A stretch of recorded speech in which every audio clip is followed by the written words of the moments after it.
ഈ കഴിഞ്ഞ ചില ആഴ്ചകളായിട്ട് അനുഗ്രഹിക്കപ്പെട്ട ടെസ്റ്റിമണീസ് ഈ വായിലൂടെ വന്നുകൊണ്ടിരിക്കുന്നു. അതോർത്ത് ദൈവത്തിന് സ്തോത്രം ചെയ്യുന്നു. ഇന്ന് നമ്മൾ അങ്ങനെ ഒരു വളരെ ബ്ലസ്സഡായിട്ടുള്ള ഒരു ടെസ്റ്റിമണി കേൾക്കാൻ പോവുകയാണ്. നമ്മുടെ നടുവിൽ പ്രിയപ്പെട്ട കർത്താവിദാസൻ ജോക്കിൻ ജോർജ് കടന്നു വന്നിട്ടുണ്ട്. വളരെ സ്നേഹത്തോടു കൂടെ നമുക്ക് സ്വാഗതം ചെയ്യാം. തൻ്റെ ജീവിതാനുഭവങ്ങൾ നമ്മളോടൊപ്പം ഇന്ന് പങ്കുവെക്കുമ്പോൾ അതൊരു വലിയ ബ്ലെസ്സിങ്ങിന് കാരണമായി തീരാൻ പോവുകയാണ്. പ്രിയപ്പെട്ട പ്രൈസ് ദി ലോർഡ്, കേൾക്കാമല്ലോ അല്ലേ? ഒത്തിരി സന്തോഷമുണ്ട്. ഞാൻ ചില വീഡിയോസൊക്കെ കണ്ടിരുന്നു. വളരെ വ്യത്യസ്തമാകുന്ന ഒരു അനുഭവമാണുള്ളതെന്ന് എനിക്കറിയാം. യുക്തിവാദിയൊക്കെ ആയിരുന്നു അല്ലേ? ഈ പണ്ട് ഞങ്ങളുടെ നാട്ടുകാരനാണ് JC ദേവ് എന്ന് പറയുന്ന കർത്താവിദാസൻ. ഒരു കാലഘട്ടത്തിൽ അദ്ദേഹം യുക്തിവാദത്തിനെതിരെ ഒത്തിരി പ്രവർത്തിച്ചിട്ടുള്ള ഒരു ദേവദാസനാണ്. യുക്തിവാദം ശനിദശയിൽ എന്നൊക്കെ പറയുന്ന ഒരു പുസ്തകമൊക്കെ ആ കാലത്ത് ഇറക്കിയതായിട്ട് എനിക്ക് ഓർമ്മയുണ്ട്. ശരിക്കും ജോക്കിനെ പോലെയുള്ള യുക്തിവാദികളൊക്കെ യുക്തിവാദം വിട്ട് വിശ്വാസത്തിൻ്റെ വഴിയിലൂടെ നടക്കുമ്പോൾ ശരിക്കും യുക്തിവാദം ശനിദശയിലാണോ? ദൈവത്തിന് ഇഷ്ടം. വളരെയധികം ഗുണപരമായ ഒരു ആശയമാണ്. അതെ, പ്രത്യേകിച്ച് ഞാൻ കുറച്ചുനാള് ശിഷ്യന്മാരെയൊക്കെ ആയിട്ട് പുസ്തകമൊക്കെ എഴുതാനൊക്കെ ആമുഖമൊക്കെ എഴുതി വെച്ചതാ. ഇപ്പൊ അതൊക്കെ ഓർത്ത് ലജ്ജ തോന്നുന്നു. അതെ അതെ, അന്ന് നമുക്ക് ശരിയെന്ന് തോന്നിയ പലതും അല്ലേ, അതൊരു വലിയ യാഥാർത്ഥ്യം. നമ്മളുടെ കാഴ്ചപ്പാടുകളെ ദൈവം മാറ്റുമ്പോൾ അല്ലേ, ഒരു അനുഗ്രഹിക്കപ്പെട്ട അനുഭവമാണ്. ഇപ്പോൾ ഫുൾ ടൈം മിനിസ്റ്ററിലാണോ? അതെ, ഞാനിപ്പോൾ അങ്ങനെ ആയിരിക്കുന്നു. ദൈവം പ്രത്യേകിച്ചൊന്നും പറഞ്ഞിട്ടില്ല, എന്നോട് വേല ചെയ്യാനാണ് പറഞ്ഞിരിക്കുന്നത്. ചില മീറ്റിങ്ങുകളിലൊക്കെ പോകുമ്പം വാക്കുകൾ കിട്ടത്തില്ല. കാരണം നമ്മളെയൊക്കെ സെലക്ട് ചെയ്യാൻ ദൈവത്തിന് എന്തോ ദാവീദ് പറയുന്ന പോലെ കൃമിയാണ്. എന്തിനാ ദൈവം എന്നെ സെലക്ട് ചെയ്തെന്നൊക്കെ ചിലപ്പോ ആലോചിക്കും. അത് ഞാൻ കേട്ടിട്ടുണ്ട്, ഉൽപ്പത്തി പുസ്തകം 1-ാം അധ്യായം 1-ാം വാക്യം തുടങ്ങുന്നതിന് മുമ്പ് ഒരു ഭാഗമുണ്ടെന്ന്. അപ്പൊ ആദ്യം ഞാൻ ചിന്തിച്ച് എന്തായിരിക്കും അത്, പിന്നെ ആലോചിച്ച് 0 എന്ന് പറയുന്ന സംഖ്യയിൽ ഒരു വചനമുണ്ട്. അതാണ് യേശുക്രിസ്തു പറയുന്നത്, നമ്മൾ അംശമായത് മാത്രം അറിയുന്നത്. ദൈവമെന്ന നിത്യതയിലുള്ള ഒരു ഒരു ഒരു ദൈവതത്വത്തിന്റെ ഒരു രീതി നമുക്ക് ചിന്തിക്കാൻ പോലും, നമ്മൾ ബൈബിള് തന്നെ ആക്ച്വലി നമുക്ക് കംപ്ലീറ്റ് ചെയ്യാൻ പറ്റുന്നില്ല. അപ്പം എങ്ങനെ അങ്ങനെ ഒരു പ്രപഞ്ച ശക്തിയെ നമ്മൾ അറിയാൻ പറ്റും? അതെ, പിന്നെ ഇന്നത്തെ സബ്ജക്റ്റ് അല്ലെങ്കിൽ ദേവദാസൻ്റെ ഒരു പശ്ചാത്തലം അതായതുകൊണ്ട് ഞാനങ്ങ് പറയുകയാണ്. ഞാൻ വേഗത്തിൽ സമയം തരാം കേട്ടോ, ഒന്ന് പരിചയപ്പെടാൻ വേണ്ടി കാര്യങ്ങൾ ചോദിച്ചെന്നുള്ളതേ ഉള്ളൂ. പോൾ ഗോപാലകൃഷ്ണൻ സാറ് പണ്ടൊരിക്കൽ ഞങ്ങളുടെ കോളേജിൽ ICPFൻ്റെ ഒരു 1 ഡേ സെമിനാറിന് വന്ന് അദ്ദേഹം ഒരു പ്രഭാഷണം നടത്തി, പാസ്റ്റർ പോൾ ഗോപാലകൃഷ്ണൻ. അപ്പോൾ അദ്ദേഹം പറഞ്ഞൊരു കാര്യം, ഈ ചിലപ്പോഴൊക്കെ നമ്മളോട് ആളുകൾ ചോദിക്കും, ദൈവത്തെ ഞങ്ങൾക്കൊന്ന് കാണിച്ചതാ എന്ന് നമ്മളോട് ചോദിക്കും. അദ്ദേഹം വന്ന സമയത്ത് ഇന്ത്യയുടെ പ്രധാനമന്ത്രി മൻമോഹൻ സിംഗായിരുന്നു, ഡോക്ടർ മൻമോഹൻ സിംഗ്. അപ്പോൾ അദ്ദേഹം പറയുന്ന ഒരു ഉദാഹരണം, നമ്മുടെ റാന്നിയിലുള്ള കുറേ കോൺഗ്രസ് വിരോധികളെല്ലാം കൂടി പറഞ്ഞു, മൻമോഹൻ സിംഗ് ഉണ്ടെന്ന് ഞങ്ങൾ വിശ്വസിക്കുന്നില്ല, ഞങ്ങൾ വിശ്വസിക്കണമെങ്കിൽ മൻമോഹൻ സിംഗ് റാന്നി വന്ന് ഇറങ്ങി കാണിക്കണം. അപ്പോൾ ഇവിടുത്തെ കോൺഗ്രസ് കമ്മിറ്റി മൻമോഹൻ സിംഗിന് ഒരു കത്തയച്ചു, നമ്മുടെ അവസ്ഥ വളരെ കഷ്ടമാണ്, ഇവിടെയുള്ള ആരും അവിടുന്ന് ഉണ്ടെന്ന് വിശ്വസിക്കുന്നില്ല, അതുകൊണ്ട് അടുത്തൊരാഴ്ച റാന്നി വന്നൊന്ന്. അപ്പോൾ അടുത്ത പിറ്റേ ആഴ്ച മൻമോഹൻ സിംഗ് ഫ്ലൈറ്റൊക്കെ പിടിച്ച് റാന്നി വന്നിറങ്ങി അവിടെ സ്റ്റാൻഡിൽ നിന്നിട്ട്, ആരടാ പറഞ്ഞത് ഞാനില്ലെന്ന്, ഞാൻ നിൽക്കുന്നെന്ന് പറയുകയാണെങ്കിൽ അങ്ങനെ ഇന്ത്യൻ പ്രധാനമന്ത്രി ആരെങ്കിലും ആക്കുമോ എന്ന് നമ്മുടെ പോൾ ഗോപാലകൃഷ്ണൻ സാറ് പണ്ട് പ്രസംഗിച്ചതാണ്. ദൈവം ഉണ്ടോ എന്നാ ഇറങ്ങി വാ എന്നൊക്കെ വെല്ലുവിളിക്കുന്ന ക്രിമികൾ അല്ലയോ? അതെ അതെ അതെ. ഒത്തിരി ഇതുപോലെ ഞാൻ പല കാര്യങ്ങളും പറയുമ്പോൾ എനിക്ക് തന്നെ നാണക്കേട്. ഞാൻ അന്ന് പറഞ്ഞ ഡയലോഗുകളൊക്കെ അന്യഭാഷാപരങ്ങളൊക്കെ ഉണ്ടായിരുന്നല്ലോ പണ്ടത്തെ. ലോകപരമായ അന്യഭാഷാപരങ്ങളൊക്കെ ഉപയോഗിച്ച് ദൈവത്തെ ഞാൻ വളരെയധികം താഴ്ത്തിക്കെട്ടിയിട്ടുണ്ട്. ഇപ്പം എനിക്ക് ദൈവം ബാലശിക്ഷയൊക്കെ തരുമ്പോൾ ഞാൻ ചിലപ്പോഴും ദൈവം എന്ത് സ്നേഹമുള്ള ദൈവം, എനിക്ക് ഇത്രേ തരുന്നുള്ളൂ. ഇടയ്ക്കിടയ്ക്ക് ഞാൻ ആലോചിക്കും, എന്ത് സ്നേഹം ഈ ദൈവത്തിന്, എന്നെ ഇത്ര തരുന്നുള്ളൂ ദൈവം, ഇത്ര തരുന്നുള്ളൂ. ഞാൻ എപ്പോഴും ആലോചിക്കായിരുന്നു. അപ്പൊ ഞാൻ ഇന്ന് കരയിപ്പോ, ദൈവം ഇങ്ങനെ എന്നെ സ്നേഹിക്കുന്നത് എന്തിനാ? എന്റെ വീട് ഇങ്ങനെ നീളത്തിലാണ് കിടക്കുന്നത്. അപ്പൊ ഈ രാത്രിയിൽ ഞാൻ ആരും കാണാതെ പ്രാർത്ഥിക്കും. അപ്പൊ ആകാശവും നമുക്ക് കാണാം, നല്ല രസം നടന്ന് പ്രാർത്ഥിക്കും. അപ്പൊ ഈ ചില സമയത്ത് അങ്ങ് പൊട്ടി അങ്ങ് ഒഴുകും ഈ ഹൃദയത്തിൽ നിന്ന്. ഞാൻ അന്നേരമൊക്കെ ആലോചിക്കില്ല, ദാവീദിന്റെ ഹൃദയത്തിൽ നിന്ന് പൊട്ടി ഒഴുകില്ല അവൻ ചെയ്ത തെറ്റിനെ ഓർത്ത്. അപ്പൊ ഞാൻ ആകാശത്തോട്ട് നോക്കിയിട്ട് ഇങ്ങനെ നോക്കിയിട്ട് ദൈവത്തോട് പറയും, എന്തിനാ എന്നെ ഇങ്ങനെ സ്നേഹിക്കുന്ന ദൈവം, ഞാൻ എന്തുണ്ട് എന്ന് ചോദിച്ച് ഞാൻ പലപ്പോഴും കരഞ്ഞിട്ടുണ്ട്. അങ്ങനെ ഒരു അവസരം ദൈവം തന്നു കരയാൻ. എന്റെ ആത്മീയ ജീവിതത്തിൽ പറഞ്ഞു, കരയാൻ പ്രാർത്ഥിക്കണം എപ്പോഴും. പ്രാർത്ഥിച്ചുകൊണ്ടിരിക്കുമ്പോ കരച്ചിൽ വരണം. ദൈവത്തിന് സ്തോത്രം. വീടിനെ കുറിച്ച് പറഞ്ഞു, വീടൊക്കെ എവിടെയാണ്? ഞാൻ ആക്ച്വലി ഞങ്ങൾ ബേസിക്കലി പെരുമ്പാവൂരുകാരാണ്. പപ്പ ആ, അദ്ദേഹത്തിന്റെ നല്ല പ്രായത്തിൽ ഈ തെന്മല ഡാമിന്റെ സൂപ്പർവൈസറായിട്ട് ജോലിക്ക് പ്രവേശിച്ചത്. അങ്ങനെ വന്ന് ഇപ്പൊ പത്തനംതിട്ട ജില്ലയിൽ അടൂർ എന്ന പ്രദേശത്താണ് താമസമൊക്കെ. ഇപ്പം ആക്ച്വലി ഞങ്ങളൊരു അടൂരുകാരായി, 40 വർഷമായിട്ട് ഇവിടെയാണ്. ഓക്കെ. ഞാനും നാട്ടിലിപ്പം വരുമ്പോൾ അടൂരുമായിട്ടൊക്കെ ബന്ധപ്പെട്ടാണ് താമസിക്കുന്നത് കേട്ടോ. അപ്പോൾ എന്തെങ്കിലും നാട്ടിൽ വരുമ്പോൾ നമുക്ക് നേരിട്ട് കാണുമൊക്കെ ചെയ്യാം. കുടുംബം, പപ്പ, മമ്മി, പിന്നെ ആ, പപ്പ PWD പിന്നെ കല്ലട ഇറിഗേഷന്റെ ഒക്കെ കോൺട്രാക്ടർ ആയിരുന്നു. അദ്ദേഹം സാമ്പത്തികമായിട്ടൊക്കെ ഒത്തിരി പരാജയത്തിലേക്ക് വന്നൊരു വ്യക്തിയാണ്. പിന്നെ അങ്ങനെ എന്നെ പോലെ തന്നെ കാത്തലിക് ബാക്ക്ഗ്രൗണ്ട് ആയിരുന്നു ഞങ്ങൾ.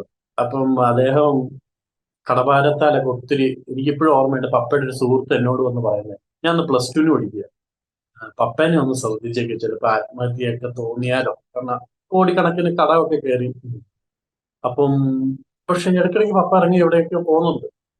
പക്ഷെ ഈ ചില ദിവസങ്ങളിലെല്ലാം അദ്ദേഹം സന്തോഷത്തിലാണ്. അപ്പൊ അങ്ങനെ പപ്പ ഒരു ദിവസം ഞങ്ങളോട് വന്ന് പറഞ്ഞു, എന്റെ കടമെല്ലാം തീർന്നു. അപ്പൊ ഞങ്ങളെല്ലാം ഞെട്ടിപ്പോയി, ഒരു സോഴ്സും ഇല്ല. എങ്ങനെ കടം തീർന്നു? ദൈവം എന്റെ കടം തീർന്നു. പപ്പയുടെ വായന ആദ്യമായിട്ട് ഇത്ര ക്ലിയർ ആയിട്ട് ദൈവം എന്നുള്ളൊരു വേർഡ് തരും. സാധാ ഒരു കാത്തലിക് ബാക്ക്ഗ്രൗണ്ട് ആകുമ്പോൾ സ്ഥിരം പള്ളിയിൽ പോവുക, പുസ്തകങ്ങൾ വായിക്കുക. ഞാൻ അപ്പോഴാണ് പപ്പ പറഞ്ഞു, ഞാൻ പ്രാർത്ഥിക്കാൻ എനിക്കറിയില്ല, അപ്പൊ ചുമ്മാ പ്രാർത്ഥിച്ചാൽ മതിയെന്ന് എന്നോടൊരു ദേവദാസൻ പറഞ്ഞു. ഞാൻ അതുകൊണ്ട് ചുമ്മാ പ്രാർത്ഥിച്ചതാ. ചുമ്മാ പ്രാർത്ഥിച്ച് പിന്നെ എനിക്ക് പ്രാർത്ഥിക്കാതിരിക്കാൻ പറ്റിയില്ല. അങ്ങനെ പ്രാർത്ഥിച്ച് ദൈവം എന്റെ കടങ്ങളെല്ലാം. അപ്പൊ പപ്പ പറയാം, അനുഭവങ്ങൾ എനിക്ക് അങ്ങനെ ദൈവം തന്നു, ദൈവത്തിന്റെ സ്നേഹത്തിന്റെ അനുഭവം. അങ്ങനെ അദ്ദേഹം വിശ്വാസത്തിൽ വരികയും സ്നാനപ്പെടുകയും 10-20 വർഷം മുമ്പാണ് അദ്ദേഹം കത്രവേലയിലാവുകയും ചെയ്തു. അദ്ദേഹത്തിനോടൊപ്പം തന്നെ 2 വർഷത്തിനുള്ളിൽ അമ്മയും പെങ്ങളും ആയി. നമ്മൾ അന്നേരം യുക്തിവാദത്തിന്റെ കൊടി പിടിച്ചതാണ്. ദൈവത്തിന് സ്തോത്രം. അപ്പം കുടുംബത്തിൽ തന്നെ അങ്ങനെ ദൈവത്തിൻ്റെ സ്പർശനം അനുഭവിച്ച അനുഭവങ്ങളുണ്ടായിരുന്നു. പക്ഷെ അന്നേരമൊന്നും നമ്മളത് തിരിച്ചറിഞ്ഞില്ല. അതെ, ഞാനിപ്പോ ചിലവരോടൊക്കെ വചനം പറയുമ്പോ അവരൊക്കെ നല്ല എതിർത്ത് പറയുമ്പോ ഞാൻ എന്റെ പഴമ ആലോചിക്കും. ഞാൻ യുക്തിവാദിയായിരുന്നു, വീട്ടിലോട്ട് കയറി ചെല്ലുമ്പോ പപ്പയുടെ സുഹൃത്തുക്കൾ ദൈവദാസന്മാരിരുന്ന് ഓരോന്ന് പറയുമ്പോ ഞാൻ അനാവശ്യമായ വേർഡുകൾ ഉപയോഗിച്ച് അവരെ വേദനിപ്പിച്ചിട്ടുണ്ട്. അപ്പോഴൊക്കെ അവർ ചിരിക്കും. അപ്പൊ ഇച്ചിരി കൂടെ എനിക്കങ്ങ് ചിരിക്കുന്നോ, അങ്ങനെ ഒരു ഇത് വരും. മനസ്സിലായി, വെളിയിൽ കാണിക്കത്തില്ല. ഇപ്പോൾ ഞാൻ ആ സ്ഥിതിയില്, ഞാൻ അതാ ഈ ദൈവത്തോട് ഞാൻ പറഞ്ഞതാ ബാലശിക്ഷ. ദൈവം എന്നെ ഇങ്ങനെ നീ പറയാൻ വിളിച്ചതല്ലേ, നീ ദൈവത്തിൻ്റെ പകരം വീട്ടില്ല. പറയാൻ പറ്റില്ല. ഞാൻ ഈ പണ്ട് നമ്മുടെ മറ്റൊരു യുക്തിവാദിയായ ദേവദാസൻ വിശ്വാസത്തിൽ വന്ന ശേഷം അദ്ദേഹത്തിൻ്റെ അനുഭവസാക്ഷ്യത്തിൽ അദ്ദേഹം പറഞ്ഞതാണ്, അദ്ദേഹത്തിന് ഏറ്റവും വലിയ പരാതി എന്തായിരുന്നെന്നറിയാമോ? നമ്മൾ ഈ പെന്തക്കോസ്തുകാർ അറപ്പിച്ചെന്ന യുക്തിവാദം കൊണ്ട് ചെന്നാൽ അവർ വേദോസത്തിൽ നിന്ന് കാണിക്കുന്ന ഒരു വാക്യമുണ്ട്, ദൈവം ഇല്ല എന്ന് മൂഢൻ തൻ്റെ ഹൃദയത്തിൽ പറയുന്നു. അപ്പോൾ ഈ പാസ്റ്റർമാരെല്ലാം ഇതാ പറയുന്നത്, നമ്മളെ മൂഢനെന്ന് വിളിച്ചു. ആ ഒരു സങ്കടവും ദേഷ്യവും. സത്യത്തിൽ അതിന് ഞാൻ 2 ആഴ്ച മുമ്പ് എന്റെ ഒരു യുക്തിവാദ ഫ്രണ്ടിന് അയച്ചു കൊടുത്തു. മാത്രമേ ഇഷ്ടപ്പെട്ടുള്ളൂ, എന്താന്ന് എനിക്കറിയത്തില്ല. അവന്റെ ഓക്കെ, അങ്ങനെ ഓരോരുത്തരുടെ കാര്യങ്ങൾ വ്യത്യസ്തമാണെന്ന് ഞാൻ പറയുന്നത്. ദൈവം പക്ഷെ എല്ലാം ഞാനിപ്പോ എനിക്ക് ഫീൽ ചെയ്യുന്നത്, ഞാനിപ്പോ 8-9 മാസമായോട് ശുശ്രൂഷ ഇറങ്ങിയിട്ട്, ദൈവം ആ കറക്റ്റ് നാണയത്തിൽ എനിക്ക് തിരിച്ച് എന്നെ ബാലശിക്ഷ തരുന്നു. കാരണം നിന്നെ അവര് സഹിച്ചത് ഇങ്ങനെയാ ഇരുന്നു എന്ന്. പിന്നെ ഞാൻ ദൈവത്തോട് പറഞ്ഞു, ദൈവമേ, ഭൂമി വെച്ച് തന്നെ അത്യാവശ്യം ബാലശിക്ഷയൊക്കെ തന്നെ എന്നെ ഒഴിവാക്കണേ അങ്ങോട്ടെന്ന് പറഞ്ഞിട്ടുണ്ട്. ഇനി അതുകൊണ്ടായിരിക്കും ചിലപ്പോൾ കറക്റ്റ് എല്ലാ ഓർഡർ അനുസരിച്ച് തന്നെ തരുന്നു. ദൈവത്തിന് സ്തോത്രം. കുടുംബത്തെക്കുറിച്ച് വൈഫ്? എന്റെ വൈഫ് ആക്ച്വലി ഞങ്ങൾ രണ്ടുപേരും നേഴ്സുമാരാണ്. ഞാൻ മംഗലാപുരത്ത് ഒരു 10-12 വർഷം പഠനവും ജോലിയോടും കൂടി ഇരുന്ന ആളാണ്. പിന്നെ വൈഫ് ബാംഗ്ലൂര്, മൈസൂറുമായിട്ട് ജോലിയൊക്കെ ആയിട്ട് ഇരുന്നതാണ്. അപ്പൊ വിവാഹത്തിന് ശേഷം വൈഫ് ജോലിയിൽ തുടർന്നു. ഞാന് എന്റെ ആരോഗ്യ പ്രശ്നങ്ങൾ കാരണം കുറച്ച് വിട്ടു നിന്നായിരുന്നു. അത് കഴിഞ്ഞ് ഞാൻ അന്നേരം എല്ലാം എന്റെ ഫാമിലിയോട് സെപ്പറേറ്റ് ആയി. ഞങ്ങൾ പപ്പയാണ് രാജി. അന്ന് ഞങ്ങൾക്ക് ബന്ധമില്ലെന്ന് വിചാരിച്ചോ. കല്യാണത്തിന് പോകും. നിങ്ങൾ ആര് വിവാഹം കഴിച്ചാലും നിങ്ങൾ എല്ലാവരും മിഷണറി ഫാമിലിയാണ്. നിങ്ങളുടെ ജോലി ദൈവവേലയാ, ദൈവത്തിന് മതി. അപ്പൊ അന്നേരം എന്ത് നമ്മൾ ഉദ്ദേശിക്കുന്ന സംഭവം, ജോലി എന്ന് പറയുമ്പോൾ നേഴ്സല്ലേ, ഞങ്ങൾക്ക് വെളിയിൽ പോയി കാശൊക്കെ ഉണ്ടാക്കി ഒന്ന് സെറ്റിൽ ആയിട്ട് അങ്ങനെയൊക്കെ ആയിരിക്കും എന്നുള്ള കൺസെപ്റ്റില്ല നമ്മൾ. അപ്പോഴും എല്ലാവരും പറയുന്നുണ്ട്, ഇത് നിങ്ങൾക്ക് ജോലി ദൈവവേലയാ. അവരെടുത്തു പറയാം, ജോലി എന്ന് പറയുന്നത് ദൈവവേല, ദൈവത്തിന് വേണ്ടി വേല ചെയ്യുക എന്നുള്ളതാണ്. അന്നേരവും നമ്മൾ ലൗകികരായിട്ട് അങ്ങനെ ചെയ്തുകൊണ്ടിരുന്നു. എന്റെ വൈഫ് എപ്പോഴും എന്നോട് പറയും, പണ്ട് വൈഫ് കരഞ്ഞ് പ്രാർത്ഥിക്കും, ദൈവമേ എന്നെ നഴ്സിംഗിന് വിടണേ, നഴ്സിംഗിന് വിടണേ. അപ്പോൾ ദേവദാസിന് യാദൃശ്യമായി ഇവിടെ വീട്ടിൽ ചെന്നിട്ട് പറയും, ഈ വീട്ടിൽ ഒരു മൂത്ത മോളുണ്ടോ? ഒരെണ്ണമുണ്ടെന്ന് പറയും. ആ മോളോട് പറയണം, അവൾ കരയുന്നത് കൊണ്ട് മാത്രം ദൈവം നഴ്സിംഗിന് വിടുക. പക്ഷെ അവളൊരു മിഷനറി കുടുംബത്തിന്റെ അംഗമാണ്. അതുപോലെ തന്നെ നടന്നു. അവൾ കരഞ്ഞതുകൊണ്ട് അവള് നഴ്സിംഗിന് വിടുകയും ചെയ്തു. നഴ്സിംഗ് കഴിഞ്ഞ് അവള് IELTS ട്യൂട്ടറായിരുന്നു. മാഡം പഠിപ്പിച്ച എല്ലാവരും വിദേശത്ത് പോയി സെറ്റിലായി. മാഡം എഴുതിയിട്ടൊന്നും സെറ്റായില്ല. എന്തോ എന്നിട്ട് വിവാഹം കഴിഞ്ഞ് ഇപ്പം ക്യാരി ചെയ്യുകയാണ്. ഇനി എനിക്ക് അങ്ങനെ അത് തന്നെയാണ് ദൈവവേല എന്ന് തന്നെയുള്ള കൺസെപ്റ്റ്. ദൈവം വേറെ ഒന്നും ഇതുവരെ ഇടപെട്ടിട്ടില്ല. പിന്നെ എനിക്കൊരു സിസ്റ്റർ ഉണ്ട്. സിസ്റ്ററും അളിയനും ഓസ്ട്രേലിയ സെറ്റിൽഡാണ്. അളിയൻ അവിടെ ദൈവവേലയിലാണ്, ജോലിയോട് കൂടിയുള്ള ബന്ധത്തിലാണ്. വീട്ടിൽ തന്നെ ഒരു ഇൻഡിപെൻഡന്റ് ചർച്ച് നടത്തുന്നു. പപ്പയും ഞാൻ ഇപ്പൊ ശുശ്രൂഷയെ വന്നു ചെറിയൊരു ചർച്ച് നടത്തി. ദൈവത്തിന് സ്തോത്രം. അപ്പോൾ ഇനിയിപ്പോൾ നമുക്ക് ആ ചെറിയ പ്രായം മുതലേയുള്ള ആ യാത്രയൊന്ന് കേൾക്കാം. യുക്തിവാദത്തിൽ നിന്ന് വിശ്വാസത്തിൻ്റെ വഴിയിലേക്കുള്ള യാത്ര. ജീവിതാനുഭവങ്ങൾ ഒത്തിരി ഉണ്ടെന്നറിയാം. ദൈവത്തെ രുചിച്ചറിഞ്ഞു. അതാണ് നമ്മുടെ തെളിവ്, അല്ലേ?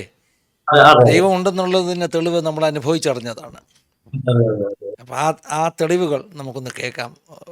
സമയം ഇനി തരിക കേട്ടോ. അത്യാവശ്യം ഉണ്ടെങ്കിലേ ഇടയ്ക്ക് ചോദിക്കത്തുള്ളൂ.